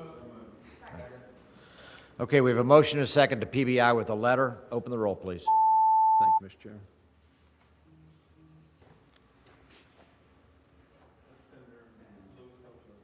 Yes, yeah. Ayes 15, no 0. Next up, Mr. Chairman, I guess numerically I'll take 1374. And there's an amendment for that, Mr. Chairman. Okay. Move the amendment. Can we report the amendment before we move it? It's a simple one. We're adding the Virginia Forestry Association to the task force. Okay, this is Senate Bill 1374. Let me get it on my computer screen. Okay, Senate Bill 1374, Carbon Sequestration Task Force. Tell us about this, sir. Yeah, so what we want to do, Mr. Chairman, members of the committee, is form this task force to look at how we can improve upon carbon sequestration. We're doing a lot with carbon emissions, as rightfully we should, but there's existing carbon that we can probably do a better job of finding out how to capture. So what this does is assemble the group of stakeholders, including the Farm Bureau, the Agribusiness Council, the Forestry Association, Chesapeake Bay Foundation, Nature Conservancy, all under the auspices of the Secretary of Natural Resources as well as the Secretary of Agriculture, and puts together a list of 5 items that they're to consider: methods of increasing carbon sequestration, policies that we can implement, best management, continued funding for best management agricultural policies, their aquaculture policies, silviculture policies, all of these things we can promote that would encourage or create more carbon sequestration of existing carbon. We'd also look at perhaps establishing long-term benchmarks and identifying carbon markets and considerations relevant to potential participation by the Commonwealth, and also funding mechanisms, again, going back to things like best management practices for our agricultural folks, that we can increase or implement to, again, encourage carbon sequestration. And so that's what the bill does, Mr. Chairman. Mr. Chairman.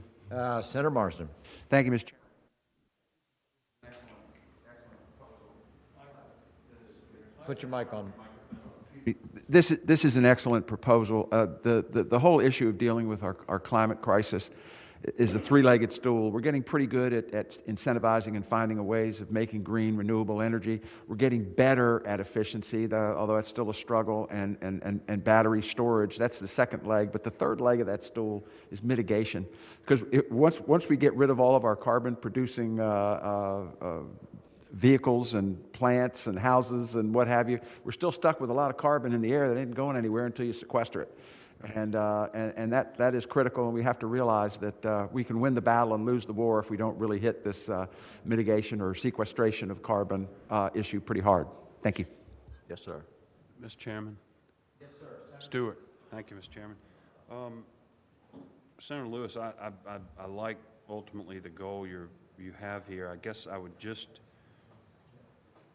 make an observation that if we're going to have these folks look at carbon sequestration uses, I have a little bit of concern about the impact that could have on property rights, particularly in the parts of the world that you and I represent, and the ability of people to grow timber and farm. And should there be any language in here that talks about balancing the ability of folks to, in farming and forestry and such, to continue what they do? That maybe I'm overthinking it, but I think you're overthinking it, Senator Stewart.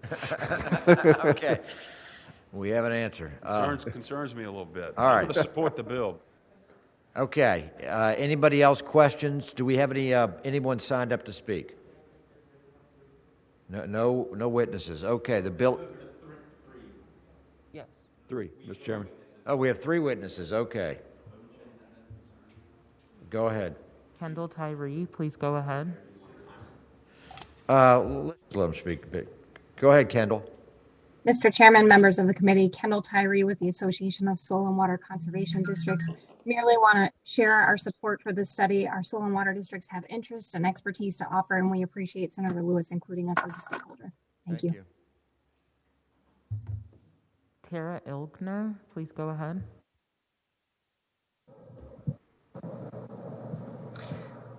Me? Yes, Ms. Ilkner, please go ahead. Hi, good morning, Mr. Chair. I'm Tara Illner, graduate student at the University of Virginia in atmospheric chemistry, a member of SEAL, which stands for Scientists and Engineers Advisory Legislation, just a volunteer coalition of several hundred graduate students and researchers across the Commonwealth for things like this, to provide scientific and technical advising to the legislature. We just wanted to say that we support the passage of SB 1374 to establish a carbon sequestration task force, as some of the other senators have already said. There's only two ways to really get the carbon out of the air, and that is either through natural mechanisms or through technological mechanisms, and we need to explore both. We like that the task force includes a multitude of officials from a wide range of fields, and we think that these recommendations that they'll provide to you guys next year to tackle climate change through sequestration would be really great, and we urge you to support the bill. If you guys have any other questions about science or technical questions on the subject, we're happy to help with that now or later. Feel free to reach out to us. Thank you on behalf of SEAL.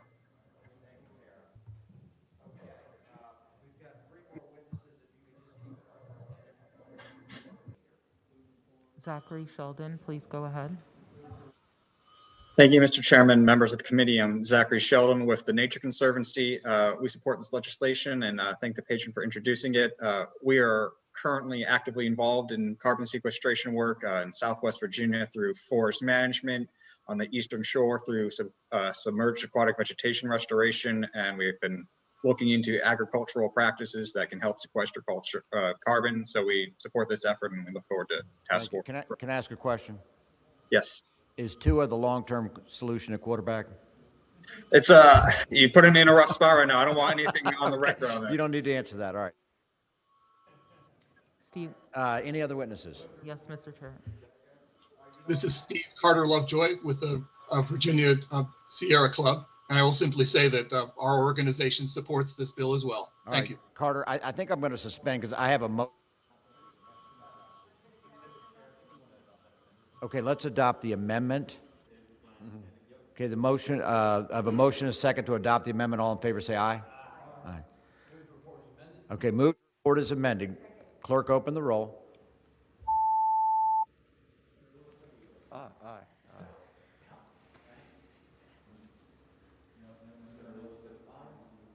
Ayes 14, no 0, 1 abstention. Okay. There goes my uncontested docket. All right, Lewis votes aye. One more, Mr. Chairman. All right, yes, Senator Lewis, last one. Senate Bill 1404, Mr. Chairman. 1404. This deals with the Stormwater Local Assistance Fund.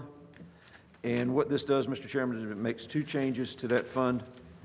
It allows economically stressed localities to access grants from the fund at below a 50% match or 50% eligible project costs.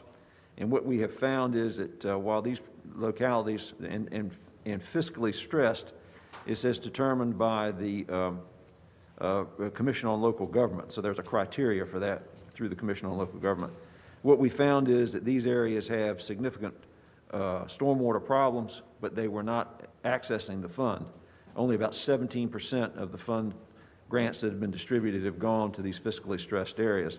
And so what this does again is reduce awarded at more than 50% of the cost in order to allow these economically stressed areas to access stormwater local assistance funds, Mr. Chairman. We've done the similar thing with our wastewater funding programs, and so this just puts this over the same approach over into stormwater. And the second thing it does is add nitrogen reduction into the goals of the Stormwater Local Assistance Fund. We've done a lot with phosphorus, but nitrogen needs to be a part of the consideration when we're looking at these nitrogen reduction in one of these Stormwater Local Assistance Fund grants.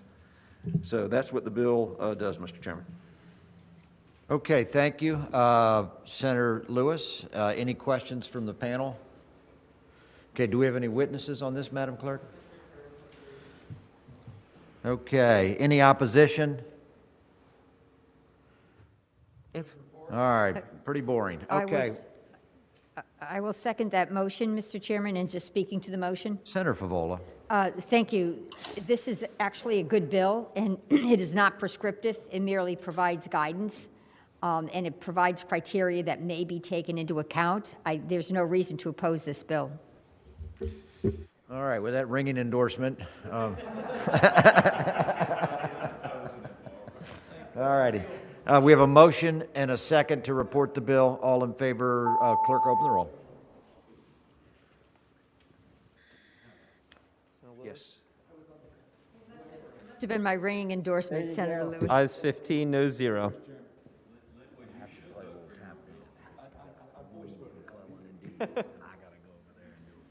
Okay, all right.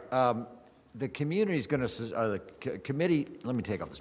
The committee needs to suspend for a moment. We have bills from Senator McClellan and Senator Deeds. Neither one of which is in the room, so why don't we suspend for a moment? You mean recess? Which, we'll hold on that. I know what I'm doing. There's a method to my madness here. Okay, Senator McClellan's on her way, so everybody sit tight.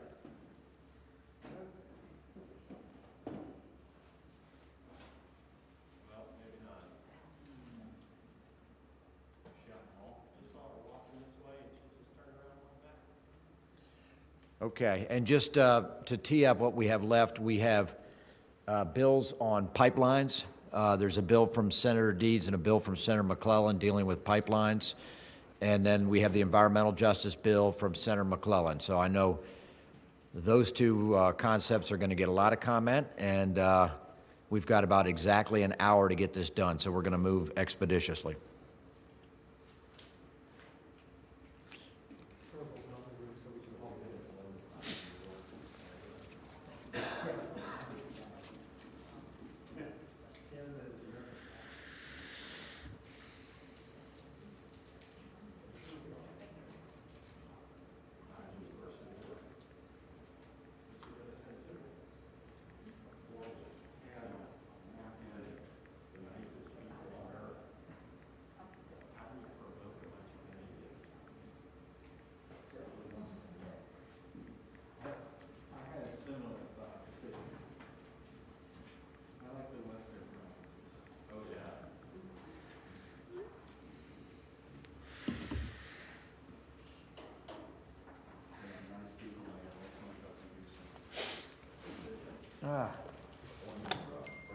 First time in my life I feel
Mr. Chair, I've Okay. got Senate Bill 1265. Okay, everybody, the committee's back in order. If And everyone I could, think there's a substitute for the bill. okay, this Senate bill, what's the number again? 1265. 1265. We have a substitute. I have a motion. Can I have a second to adopt the substitute? I'll second myself. We have a motion and a second. Substitutes before us. All in favor, say aye. Aye. Hello? Anybody here? Okay, the substitute's adopted, and that's before In us. 2018, I introduced legislation to make sure DEQ had the authority to stop work when water issues due to soil erosion occurred during pipeline construction. At that time, my main goal was to try to make sure that whatever happened with the Atlantic Coast Pipeline, the water was protected. The Atlantic Coast Pipeline is history, but the Mountain Valley Pipeline goes on. And if anybody's been along that construction route, you know that water issues have arisen. So that's what this bill is about. Since it reduces the size of the pipeline that can be monitored from 36 to 24 inches, and it makes sure, honestly, I think that some language in the bill, the language in the bill and the substitute kind of went back and forth because we were dependent to a certain extent on what you were going to do with one of Senator McClellan bill. Right.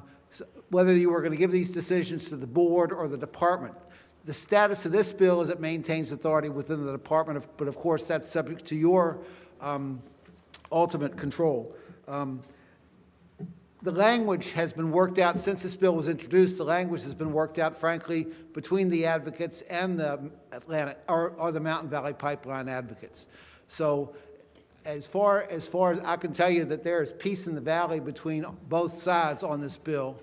Of course, in 2018, I thought that was the case too. And when I got to this committee, there were other people, there were other views. Okay.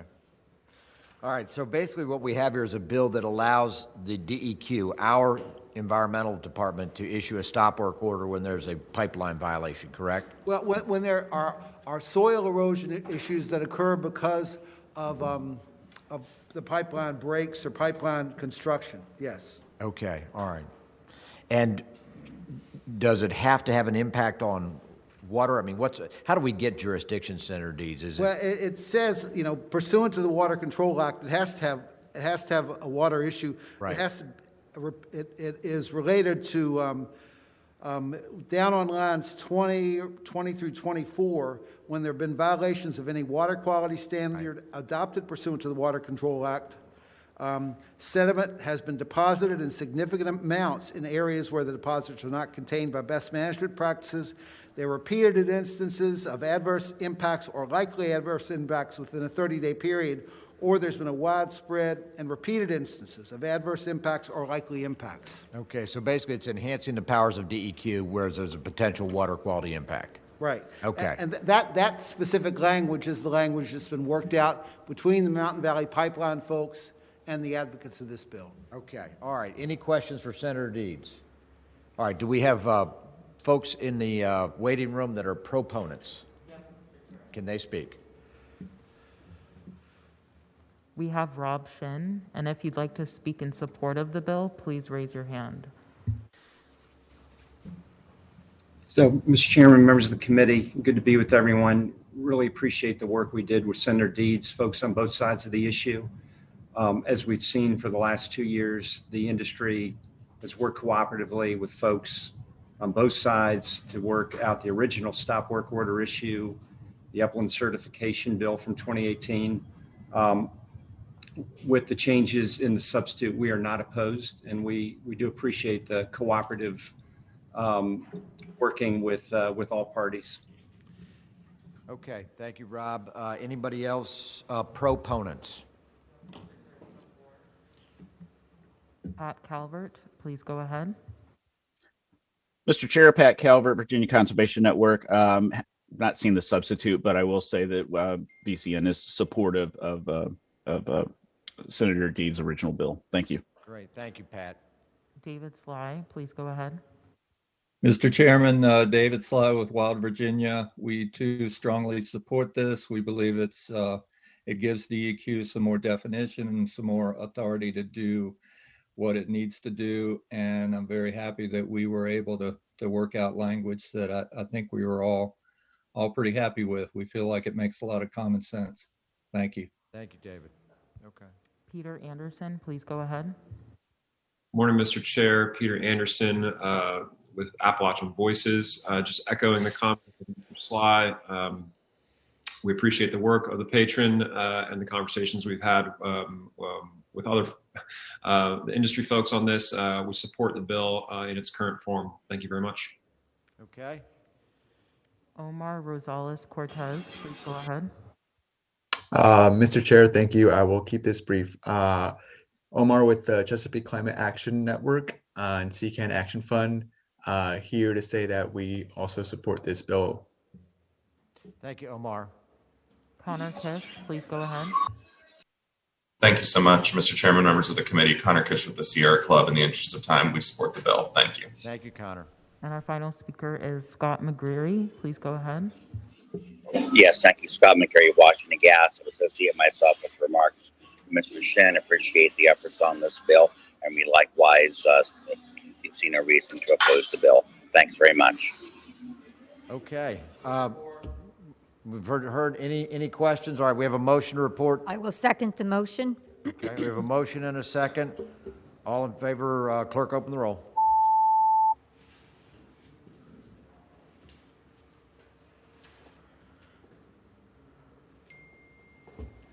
Ayes 15, no 0. Thank you so much. Good work. Okay, Senator Deeds.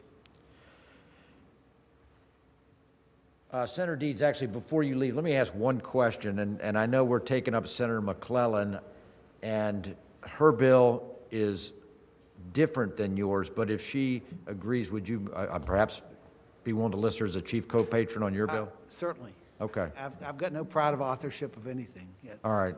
I may suggest that. Okay, great. Okay, we're waiting on Senator McClellan. Is she here? Yeah, mine. Okay.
Oh, Senator McClellan, okay. Senator McClellan, we just got through with the deeds bill on pipelines, and I understand you have a pipeline bill also. Yes, ma'am. So I have a substitute for Senate Bill 1311. There may Okay. end up being two, but I'd like to present the substitute 2110406-9D. Okay. Staff, do we have that substitute? Yes, Mr. Chair, it's going up on LIS right now. Okay, do I have a motion to adopt substitute? Okay, I have a motion and a second to adopt substitute. All in favor, say aye. Okay, the substitute is now before us for Senate Bill 1311. Thank you, Mr. Chair. So Senate Bill 1311 would improve the Commonwealth's review process for interstate natural gas transmission pipelines that are greater than 36 inches. A little background on this, the Commonwealth has borne significant adverse impacts to our rivers and streams from failed erosion and sediment and storm water management plans along interstate natural gas pipeline construction routes. And so, for example, the Attorney General filed a 2018 lawsuit against the Mountain Valley Pipeline for over 300 violations of water quality standards, resulting in a $2.15 million civil penalty. What this bill is attempting to do is to improve our permitting process by ensuring that erosion and settlement plans and stormwater management plans are completed prior to project certification under the Clean Water Act, Section 401. This bill would also ensure that if significant changes are made to pipeline projects after certification, and those changes could adversely impact state waters, the DEQ would have an opportunity to review and potentially require new certification. So under the substitute, developers of large interstate pipeline projects would have to submit erosion and sediment control plans and stormwater management plans to DEQ as part of their application for water quality certification. Those plans are to be completed and approved by DEQ certified personnel prior to a final decision on the water quality certification. And then the bill would require pipeline developers to notify DEQ if they seek modification to permits from other agencies. If those modifications could impact Virginia's water quality, DEQ would then determine if a material modification to the project has taken place, and if the changes are significant, a new Virginia permit would be required. I know there are a couple of folks that would like to testify on behalf of the bill. Okay, let me, before we get to other folks, let me just ask you a couple sort of definitional questions. We just approved Senator Deeds' bill, which gave DEQ enhanced authority where there are water quality violations to issue stop work orders. Does your bill still have basically having the Water Control Board having that authority as opposed to DEQ, or how do you interact with that? My substitute gives this to DEQ. Okay, so the substitute would keep it in the hands of DEQ. Yes, that's my understanding. Let me just double check. Okay, because I'm Yes.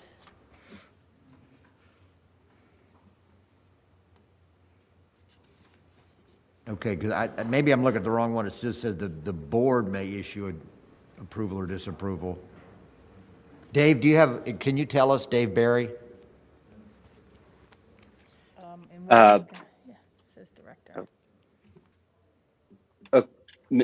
Mr. Chair, so I'm trying to find the exact line number that we're referring to, but I believe it does restrict it to the director in this one, the stop work order specifically.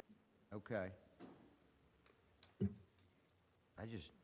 Has the substitute been released online? Do y'all have it? I think you might have been emailed it as well. Okay. It's the one that says, yeah. Okay, I don't have that for some reason. Just use that. All right.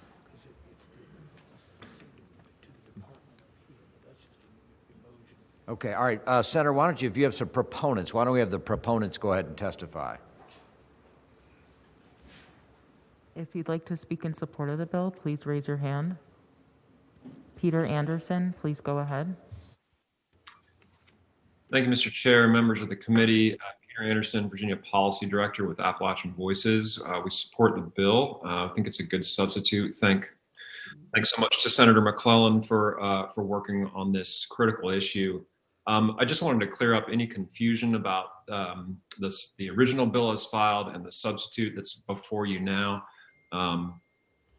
We, in discussions with DEQ and others, we were responsive to, we understood the concern about the citizen board versus the department. So nothing in this bill, the sub that's before you right now, changes that balance. It doesn't give the citizen board any additional authority that it didn't already have. If anything, it gives DEQ additional discretion. But we support the bill. It represents kind of a learning process since the two large pipelines were certified in late 2017. And then this Article 2.6 of the State Water Control Law was codified in the 2018 session. And there's two critical, it's really an information forcing bill. And so it's really two critical pieces here. First of all, the first part of the bill says, Virginia, which has authority under Section 401 of the Clean Water Act, when certifying a project like this in the future, we're going to require completed erosion, sediment, and stormwater management plans before that decision is made. That did not happen in 2017. And I've heard it said before that the Senate of Virginia does not vote on concepts, you vote on bills. So sort of the corollary here is that Virginia regulators should make a determination under Section 401 of the Clean Water Act based on actual plans, not a concept of a future plan. The second part of the bill requires after Virginia, post certification. So one of these projects comes in, Virginia certifies it, but then the project proponent asks the federal agency to make changes. And so the second part of this bill just articulates there's not going to be a loophole for project proponents to get a Virginia certification and then ask a federal agency to make a bunch of changes that Virginia never got to review. So the second part of the bill says Virginia gets to review those changes if they would impact our waters. And if they're really significant, that's a determination made by the director of DEQ, how significant those changes may be. Then DEQ could require, view it as a new project if the changes are so significant that it's really not the same project that Virginia certified in the first place. Then the director of DEQ could make that determination and require a new application. And with that, I'll just say that one of the other questions that has come up about this bill is, does it sort of upset the existing system of cooperative federalism between the federal government, Clean Water Act, and the states? And I would answer that no, that here articulating DEQ's discretion to demand complete information for decision-making is completely in line with current US EPA interpretation of the Clean Water Act. I'm happy to answer any questions, but support the bill, and thanks, Senator McCollum. Mr. Chairman. To the patron, Senator McCollum, with respect to, I have it on line 55, it begins, if the department issues a stop work instruction pursuant. Do you see that? My line 55 said, say the sentence again. Are you looking at the right. substitute? It's the second paragraph under D. If the department issues a stop work instruction. My line numbers are different. Are you looking at the substitute? I'll get the substitute.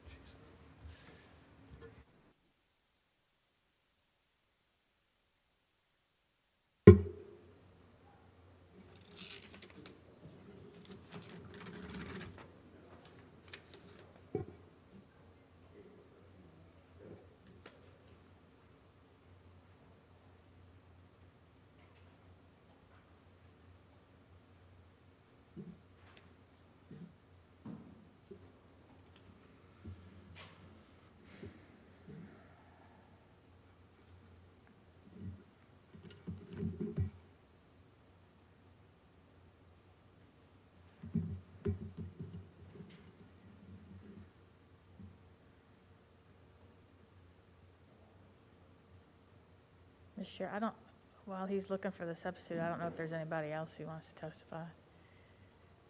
I apologize. What's the pending question right now? He's looking for the substitute. For some reason, the substitute has not popped up on my computer. I don't want that to bog down the conversation. Okay, all right. Why don't we do this?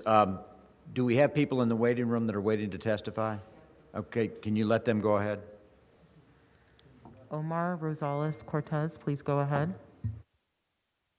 Thank you, Chair and members of the committee. Omar with the Chesapeake Climate Action Network and CCAN Action Fund.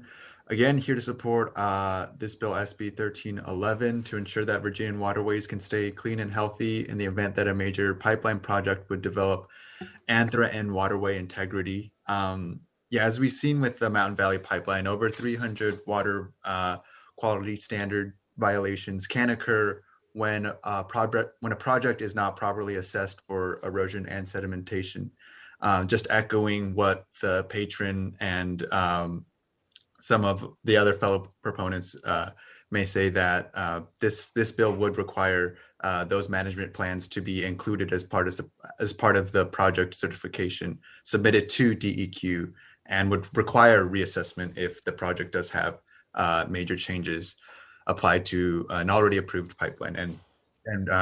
So for these reasons, CCAN does support this bill. All right. Thank you. Senator, I apologize. I now have the substitute. This is the one that basically deals with erosion and sediment control, correct? Yes.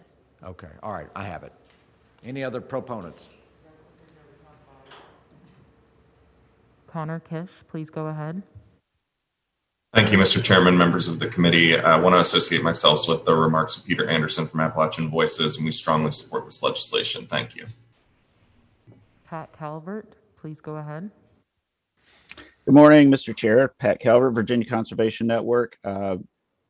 Thankful to the senator for bringing this bill. We are in full support of it. Thank you for your time. Peggy Sanner, please go ahead. Good afternoon, Mr. Chairman, members of the committee. Peggy Sanner, Chesapeake Bay Foundation. We strongly support this bill, which represents the work of thoughtful analysis of experiences with issues that have arisen in connection with pipeline development over the last several years. We support the bill. We urge members of the committee to look at it carefully and also support it. Thank you. David Sly, please go ahead. Mr. Chairman, members of the committee, thanks for the chance to speak. Wild Virginia strongly supports this bill. We've been heavily involved in the processes for both of the major pipelines. And what we know is that it's necessary for DEQ to do the technical analyses of those plans, but that's just one piece of the whole approval that the Water Control Board will have to make.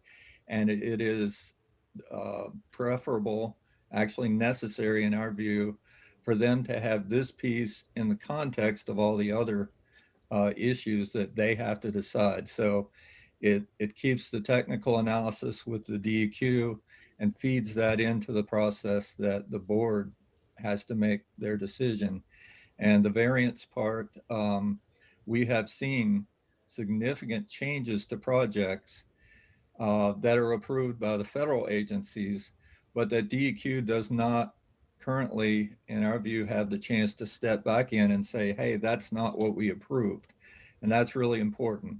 You would be, we think, defending the state's right to have the proper role in these processes. Thank you. And our final speaker is Philip Musagas.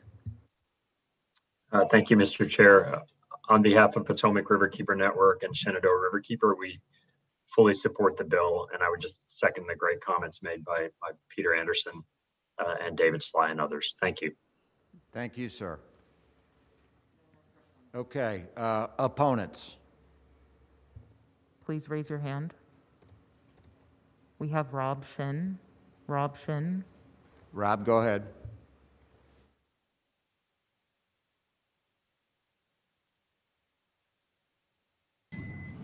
Mr. Shin, please unmute yourself. Thank you, Mr. Chairman, members of the committee. Pleasure to be with everyone. So the bill before you is similar in concept to parts of Delegate Hurst's bill from last session, 643. The committee spent about an hour on that bill, defeated it 13-1. There's a number of technical problems with this bill. The first part, which deals with erosion and sediment control, as we heard last year from Director Paler, you have to be a certified civil engineer to approve these E&S plans and stormwater plans. In the case of Mound Valley Pipeline, it was over 1,000 pages based on very highly technical calculations. So to bring this to the Water Board would just be a fiasco in terms of asking them to certify something that is really only, I think, even legally certified under by the civil engineers. Excuse me, Mr. Okay, Chair. yeah, Madam Senator, I think the substitute, Rob, does not put that in the hands of the Water Control Board. I think this is how this is different from the bills we looked at last year. Did I state that correctly? Mr. Chairman? Senator Lewis. Along those lines, can I ask a question of Senator McClellan? Please, go ahead. Looking at line 55 of your substitute, where it's, and I'm doing a deep dive on this thing, where it says the department or board shall deny certification under this article. What does that mean? I'm going to defer to Director Paler because we worked with DEQ on the language. I believe that if you look at line 59, I think there are other areas of the code where it talks about the department or the board. So I assume that language was just mirroring other places and where the. Okay, Director Paler, are you out there? Can you put him on, please? Phone's fine. Please unmute yourself, Director Paler. I'm on. I was trying to look at the legislation. It's my understanding of this. Certainly, the intent of the amendment was to clarify that the department, and as Mr. Shin was saying, the certified member of the department is the one who certifies the ENS requirements. Beyond that, it's possible that the 401 certification or the VWP or whatever would be at the board, but certification of the ENS requirements would stay with the certified engineer.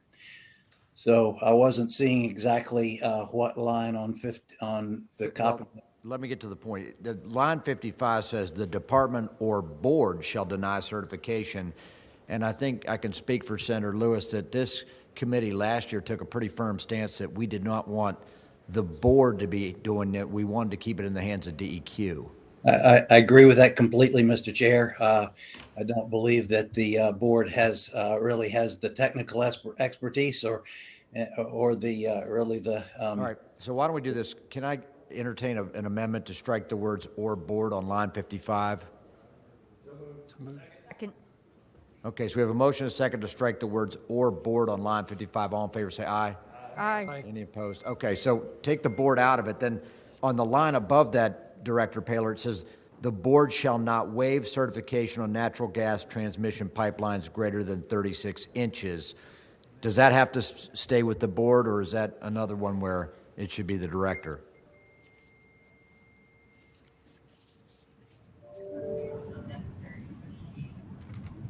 Is Director Paler out there? I'm sorry, Mr. Chair. I didn't understand that was directed to me. I believe that should be either the director or the board, depending on who's the deciding authority. Well, who's the deciding authority right now? Well, it would be, Mr. Chair, the deciding authority would be the director, unless during public notice we got the 25 signatures or the other things that required me to send it to the board. Okay, well, I think we're going to have the same issue then.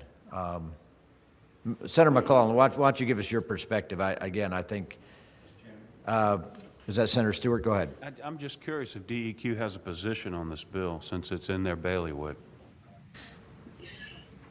Mr. Chair, Senator Stewart, the administration does not have a position on the bill per se. We have some questions about several of the issues in terms of the relationship between the federal government and the state, and whether or not the federal government would take issue with certain authorities that it gives to the state. But that said, there's no position that we have at this point. Mr. Chair. Senator Morrissey. Question for Senator McClellan.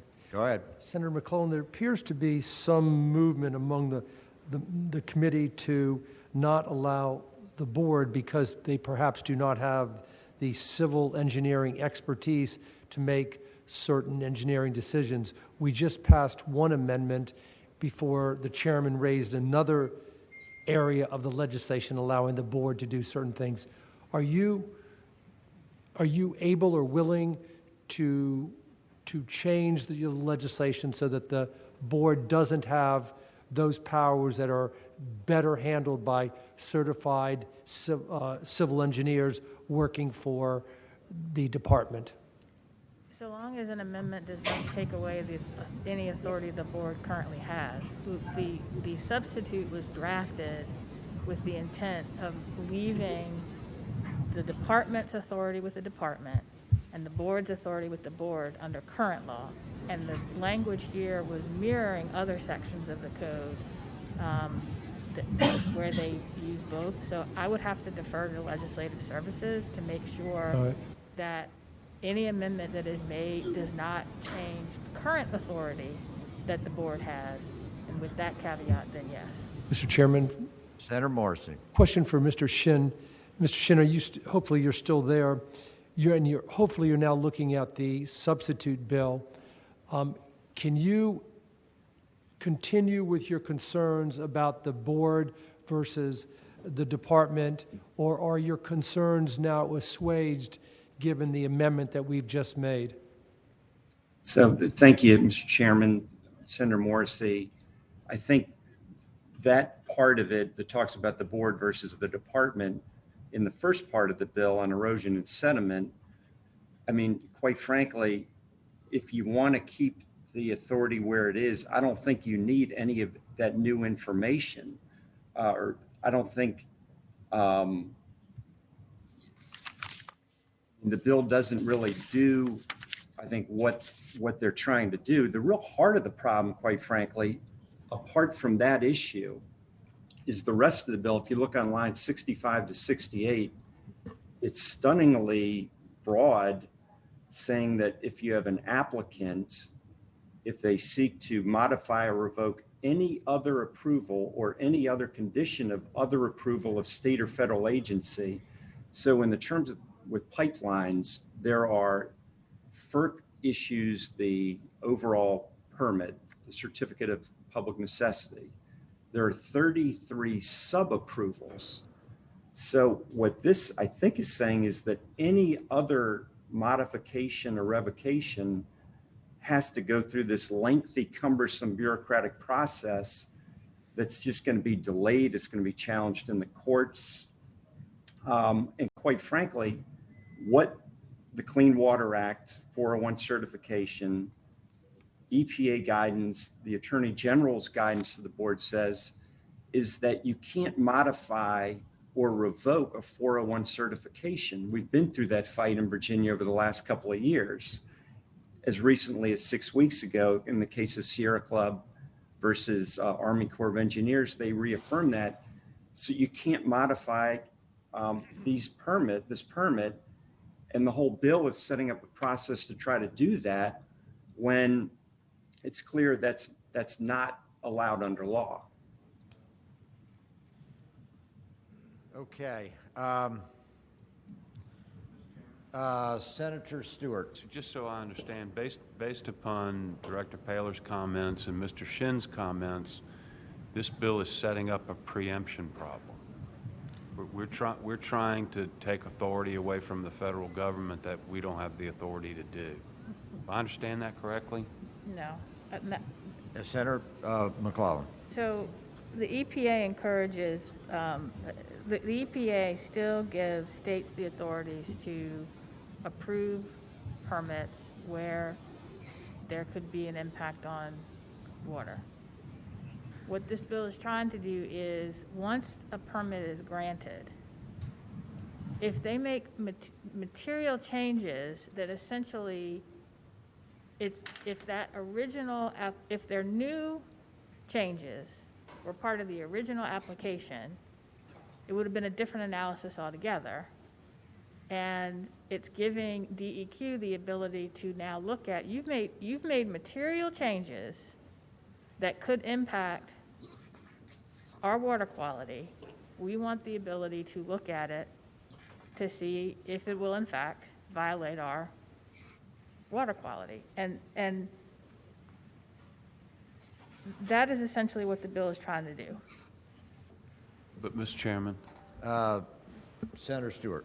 But Senator McClellan, as I read the bill, it is contrary to federal Section 401 of the Federal Clean Water Act. And so you're trying to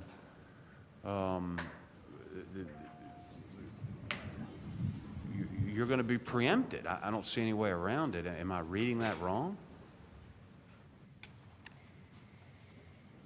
Mr. Chair, I am going to defer to Peter Anderson, who I believe is on the line. Peter Anderson, you on the line?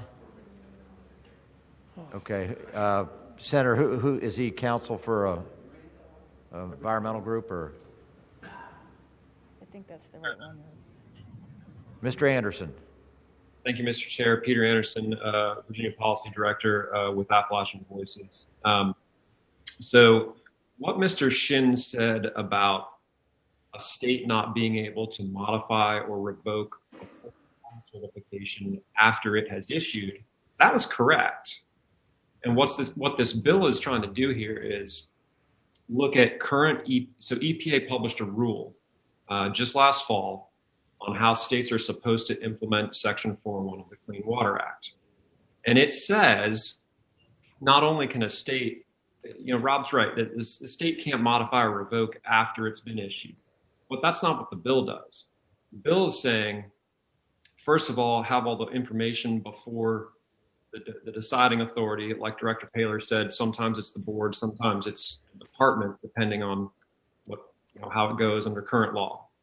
And this bill doesn't change anything about that. Second, so this bill is saying up in lines 54 to 58, this bill is saying Virginia is going to demand to have complete information.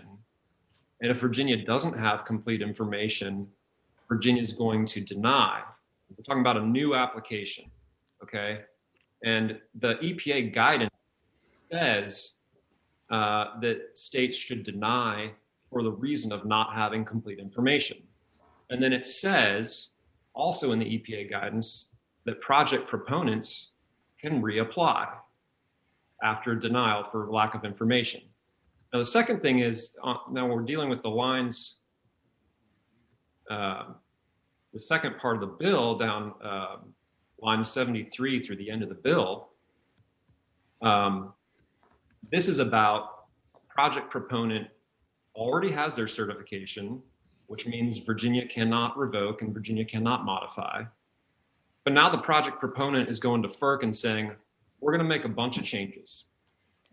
And if you take this to its logical conclusion, so we've seen Mountain Valley Pipeline in West Virginia said in the first 70 miles of the project, we're going to change the method of water crossing for the first 70 miles. If they were to propose something similar in Virginia, and all of the methods of crossing Virginia waters changed under the Virginia mileage of the route, should Virginia get a chance to review that information and determine, is this still the same project that we certified back in 2017, or is this a different project? And US EPA guidance says there are circumstances in which a new application would be appropriate, including the changing of, if the proponent of the project changes the location of the pipeline, or if the nature of the discharge changes. That's in the new EPA guidance.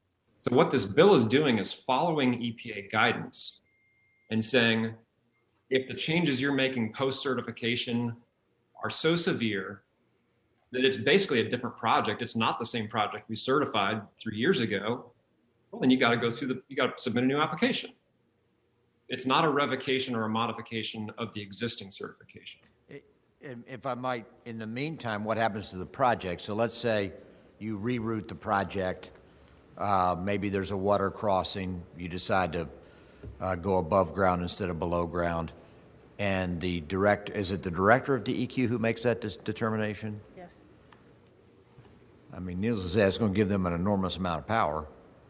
Is there any type of appeal can the pipeline go to the courts and say, hey, we want to appeal this, or conversely, can an environmental group say, hey, we want to appeal to DEQ doesn't determine it's a material modification? Mr. Chairman? Yes, sir. The way it currently works is the project proponent, for the maybe more minor changes, or for all changes, goes to the federal agency. Once Virginia has certified, they go to the federal, they go to FERC. And FERC approves or not the variances requested. But what this bill is saying is Virginia should have an opportunity to review the change. If it's going to be a significant change that impacts Virginia waters, then DEQ would have the discretion to say, are these changes so severe that it's not the same project we certified? Mr. Chair.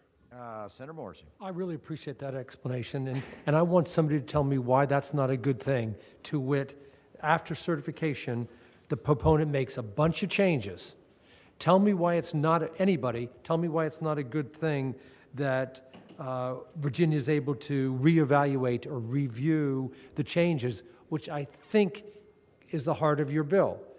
Somebody right now answer that question. Why isn't that a good thing? So Senator Morrissey, Mr. Chairman. Go ahead, Rob. Yeah, I think I can give you the best shot at that. I think in terms of what the intent of the bill is, doesn't mirror up with what the language says, on lines 64 to 68, for example. So if you're talking about modifying or revoking any condition of any approval that may result in an adverse impact, we're going to be talking about hundreds of very minor things. I think as we found in the erosion and sediment control, Director Paler can answer this, we made a number of changes to benefit the environment, to promote, more environmental quality. And in fact, the existing rules, the way it's done now, from where we were in 2018, where we did have violations, it was also the wettest year on record in the Roanoke area. So now the compliance is extremely high. There was one violation in the second and third quarter of 2020. So the current process is working, but under this bill, we would be in either the regulatory reapproval process or the court system. We'd be tied up in knots for years. And I think that's probably what the opponents want in this case. Chair? Sure. I heard Morrissey, does that satisfy you? It almost does. Can I ask the patron a question? Please do. Well, first of all, thank you for that, Mr. Shin. Jennifer, we're drilling down, and I get it now. How do you address that point that Mr. Shin has, that it may include just continual reevaluation, even for minor matters, as opposed to what I think your intent was, to only allow Virginia to reevaluate post-certification for a major significant matter? Well, I think in section B, starting at line 73 to 74, the director is supposed to review the request for a modification to determine if it is Jennifer, can you speak into the microphone a little louder? If you look at section B, starting at line 73, this gives the director the ability to review the modification to determine whether it is material. And here the idea is if it's material enough that this is essentially a new project, or looking at crossing waters that weren't reviewed, not every little minor thing. That is the intent of that section, is for the director to determine, is this a material modification or just a modification? Okay, thank you. Mr. Chairman. Senator Stewart. I apologize to the gentlelady and to the committee, but we could debate this all day. But at the end of the day, Senator McClellan, you've got a preemption problem. This bill, we do not have the authority in Virginia to do what this bill seeks to do, and I know I'm feeble-minded and I'm not the lawyer that the senator from Franklin is, but even I can see that. I mean, even I can see that there's a major preemption problem with this bill. So with all due respect, I'm going to move to pass it by. Wait, before. Go ahead. Let him finish his thought. That's all. I'm going to move to pass it by. With all due respect, Senator. Okay, all right. So there's been a motion, and before we get to that, because I also may have my own motion. So I guess Senator McClellan. One part of this bill, which is the changes on line 18, there is no preemption problem, and frankly, there's no dispute over that. And what that does is change the slope grades when you would do a review from slopes greater than 15% to slopes greater than 10%. There's no preemption problem with that. I agree with that. And there's no, as far as I'm aware, there's no controversy over that part of the bill. I agree with you, there is a dispute over whether the rest of it.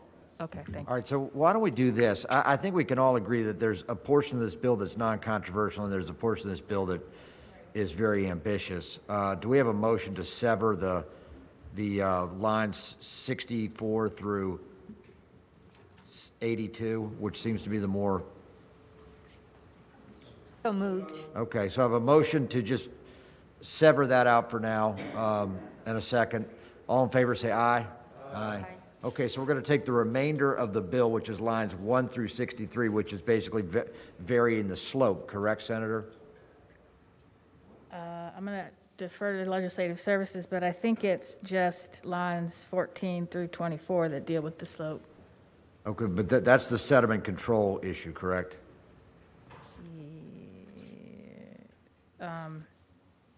David, are you on? Yes, Mr. Chair. The grade slope specifically is on line 18 of that substitute. That's the section that changes from 15% to 10. Right. But that whole section does deal with erosion sediment control plans and stormwater management plans. So we're taking off line 64 through 82, and what's left is lines 1 through 63, which is the erosion and sediment control enhanced standards. So that's what's before us. Now, Senator Stewart made a motion to PBI before that amendment. Do you want to withdraw that motion, Senator Stewart? Or do you want to? I'll withdraw. Okay, that motion's now been withdrawn. So we have a bill in front of us, which is. So, Mr. Chairman, I move that we pass that we report out the amended bill, the bill as amended. Does it need to go to finance? I don't believe so. It does not. So, okay. So we are passing out the amended bill. We have a motion and a second. Clerk, open the roll.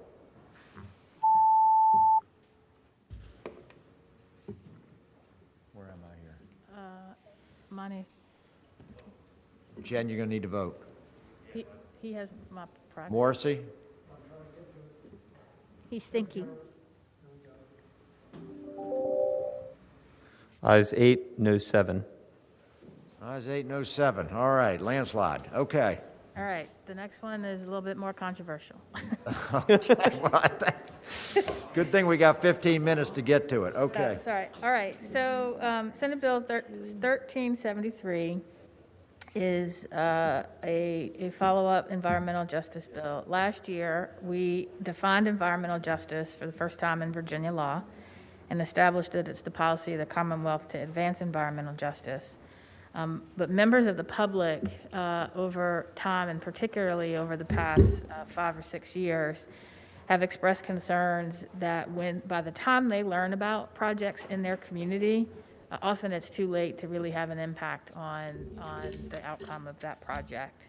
And so what this bill does is it requires applicants for certain individual environmental permits to engage in community outreach before their application is deemed complete and ready for review by DEQ, that prior to submitting an application for certain air, waste, and water permits, applicants for those permits must engage in notice and outreach to advise community members of the expected environmental impacts of the proposed facility and take public comment. They may be required to hold a public meeting and notify community members of the proposed facility and notify the community of the public meeting through signage, social media, and newspaper notification, mail, and written notice. And it directs permit applicants and their investors to start the process of developing relationships with communities they are impacting and helping to inform the affected communities early in the permitting process. I do have a substitute, I'm sorry. I do have a substitute which attempts to address concerns that have been raised regarding the breadth of the types of permits affected and the length of time of the process, and provide some clarifying language to address concerns about perceived uncertainty with respect to the process. This is an administration bill, and again, what it's designed to do is, I can give you many examples, whether it's the Buckingham compressor station, 2 power plants in Charles City County, a Wegmans plant in facility in Hanover, although I'm not sure if they have DEQ permits. Oftentimes, the communities that are impacted by projects that could have a detrimental effect on air or water in those communities don't have a meaningful opportunity to know about it or weigh in. And many companies in other contexts engage in community engagement because they know when they are going to build a facility in that community that they're going to be an integral part of the community where that project is.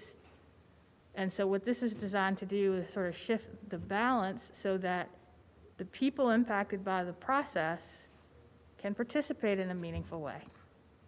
That is the purpose of the bill. It's an administration bill. I'm sure there are members of the administration who would like to speak about it. Okay.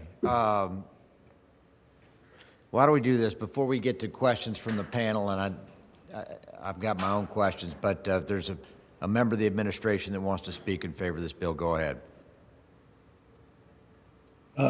Mr. Chair, thank you. This is David Paler. I believe that Senator McClellan has adequately described it. When we run into problems, environmental justice problems or other problems in the processing of an application, what we find from the public is we never knew, we didn't hear. And as we begin to make sure that we've adequately addressed all environmental justice issues, the purpose of this bill is to give the members of the public early awareness of the operation or the proposal, and it's also to give the applicant the heads up to what the concerns and the issues are that might be able to be addressed in the application process. So that's the fundamental purpose of the bill, Mr. Chair. All right, let me ask you a question. I'll obviously let Senator McClellan address it. We've spent the last 3 years and earlier this morning hearing about a landfill in Cumberland County. And last time I checked, the voters in Cumberland County voted for a board of supervisors that approved that landfill. They may be right, may be wrong, but both the chair and the vice chair testified today, and no one's shown to me that they don't speak for the voice of their community. And that would be a quote-unquote environmental justice issue. What happens if the democratically elected local government decides that they do want to go forward? In other words, they may reach a result that may be different from what we in Richmond think is correct. How does that fit within the framework of environmental justice? Mr. Chair, let me try to answer that. And I'm putting that open just because that's an example we've had just this morning. I think the point of environmental justice is this. We have seen where, and I'm not going to target an individual locality, but I will say I've seen this in some localities. If you want me to target it, I will. But there are some communities that are desperate for any kind of economic development. And sometimes that, which is not a bad thing, but sometimes the desire for any project blinds you to making sure that everyone impacted by that project has a meaningful opportunity to be heard. The regulatory process is very complicated for the average resident of a community. And by the time they know a project is coming, often it's already gotten so far down the lane of the approval process that any input they give is meaningless. What this bill is designed to do is say, if you are going to put a project in place that is going to impact the air quality, the water quality, the public health of a community, that community needs a meaningful opportunity to know about it and be heard. Because it's not fair to say, we elected somebody and they approved this project, so therefore we approve the project, if they never even knew about the project to begin with. That's the whole point. All right, thank you. Thank you, Senator. I think we understand that point. Mr. Chairman. Senator Lewis. I've got a question for Director Paler, if I could, if he's still on the line. David, you still there? I'm here. Hey, David.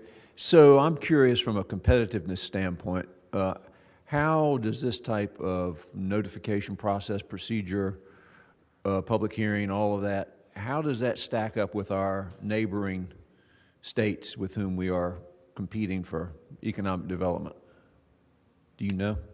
Mr. Chair, I believe that in this context, I'm not familiar with exactly what the other states do, but I think this would make us probably more responsive on the environmental justice front.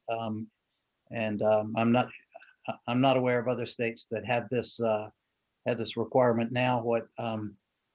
What I would say to the chairman's point, I absolutely get it that that there's a significant local government role in all of this. But what we're seeing is when it comes to us, and when we're having to process public comment, we're getting the message that we never heard. And so that's what this is trying to address. Mr. Chair. Yeah, Senator Morrissey.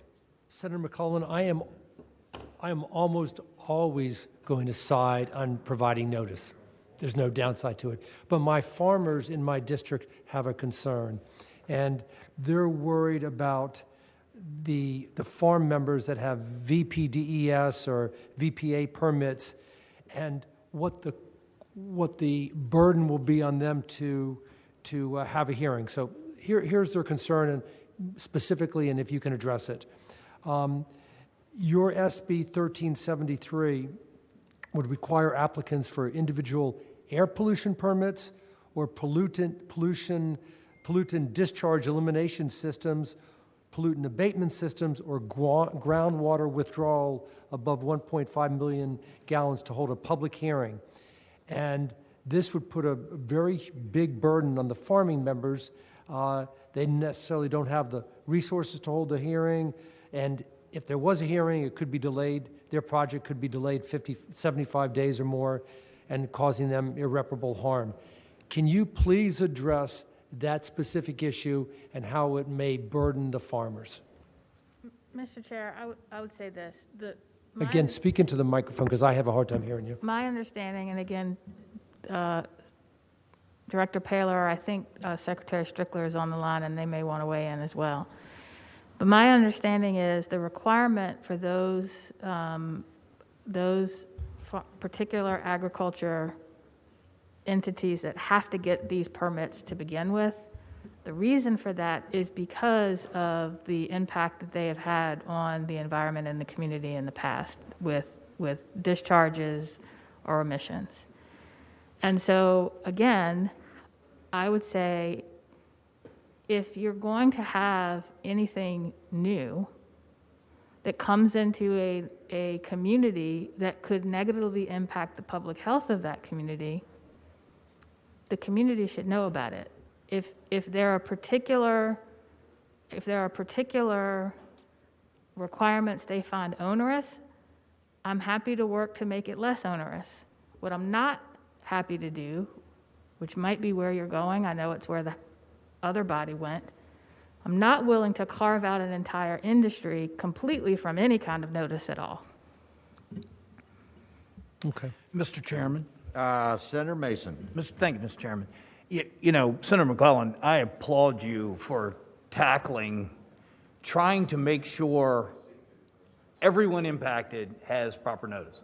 And that is, from a governmental standpoint, always one of our toughest. We did a small little arts district in Williamsburg, posted a notice on everybody's door, put it on the signs, put it in the newspaper, and people swore they'd never heard of it before.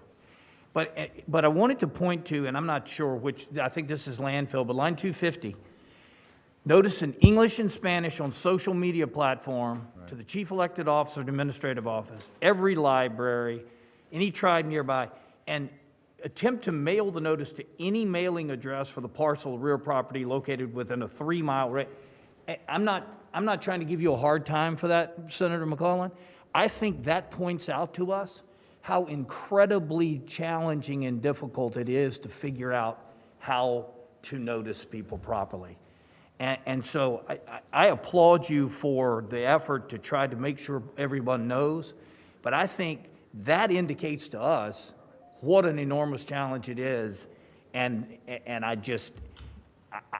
it's too much for me to figure out how we pull it off in that respect. All right. Chairman. Yes. Senator Marston. Thank you, Mr. Chairman. This is a great effort, and it's something that that we need to do. And actually, we have a lot of tools to do it. But from an economic development standpoint, one of the conundrum that this creates is what has to start first is an interest to do something in a specific place. And the administration gets involved in talking with whether something can be created or not and what have you, and things are moving along and everybody is saying that, yeah, this would be a good spot. And then we say, okay, now we've got to get out and reach out to the community. And all of a sudden, the person says, hey, look, that's creating a lot of uncertainty. We're not sure that that's how that's going to work and what have you. We'll look elsewhere. If we could get this somehow early in the process where things or communities can come together, where there's known development sites and kind of pre-approve what they would allow there in that community, what levels of pollution, what types of things they'd be willing to tolerate, what kinds of traffic it would create, all of those kinds of things. Because if this process comes towards the end of things, you may have important economic development efforts pull back, and I don't know how to deal with that conundrum. Any thoughts, Senator McClellan? Mr. Chair, I will confess that it's probably going to be difficult in 2 days to strike the right balance on addressing Senator Mason's point and striking that right balance between what is reasonable but not going to discourage economic development. We probably can't figure that out in 2 days. We probably can't figure that out in 2 days. So I'll confess that up front. But I think what we really need to do, whether we do it in this bill or whether we spend more time to figure it out, is we have got to figure out how we give communities that are going to be impacted by a project that will affect air quality and water quality a meaningful opportunity to know about it and be heard before it happens. And our current law doesn't do that.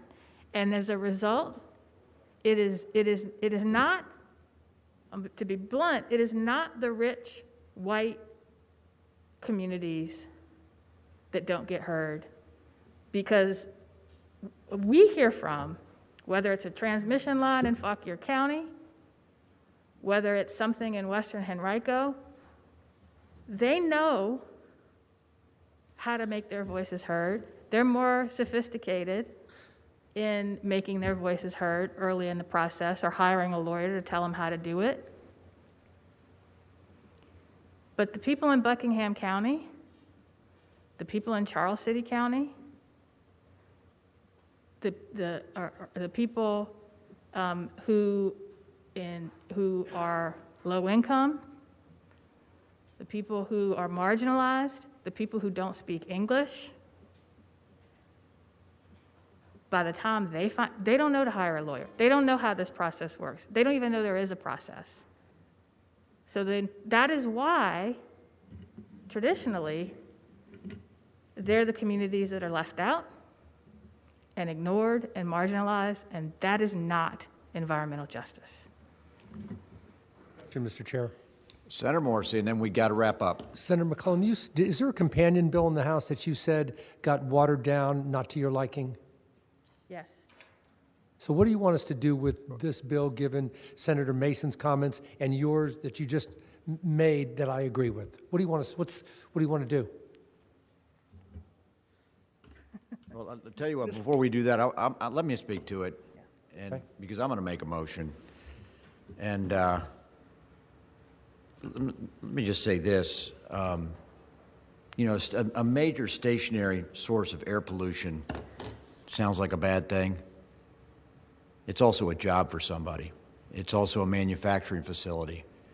And you mentioned Charles City County. I have a client in Charles City County that has an industrial site there, employs 30 people.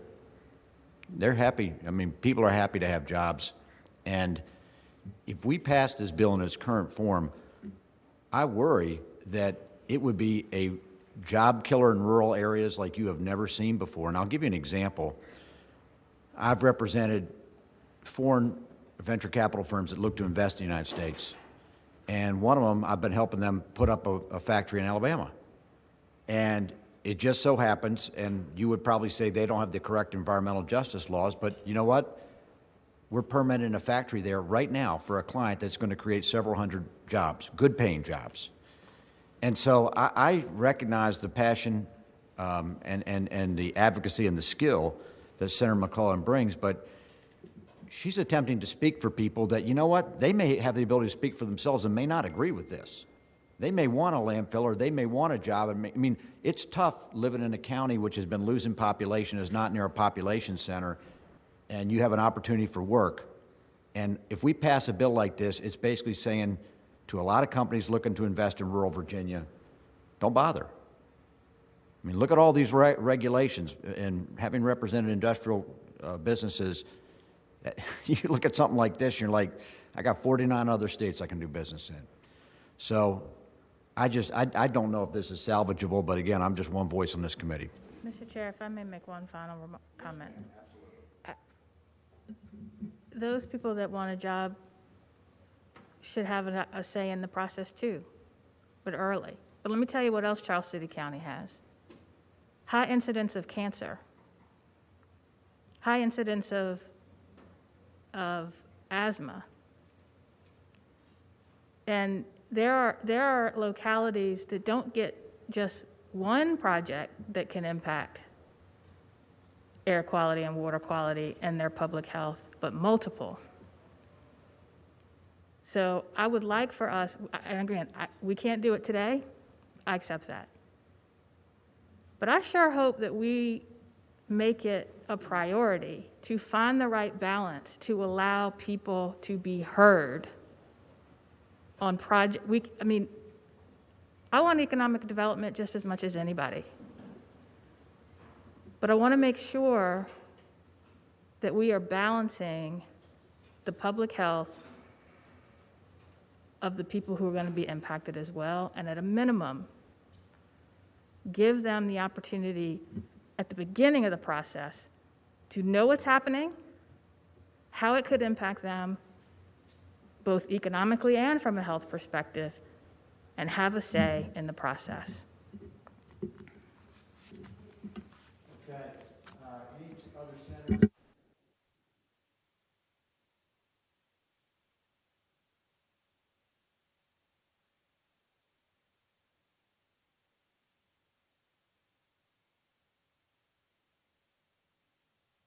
Move to PBI.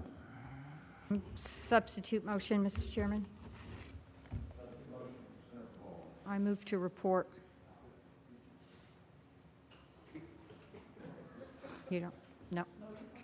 I thought we could vote on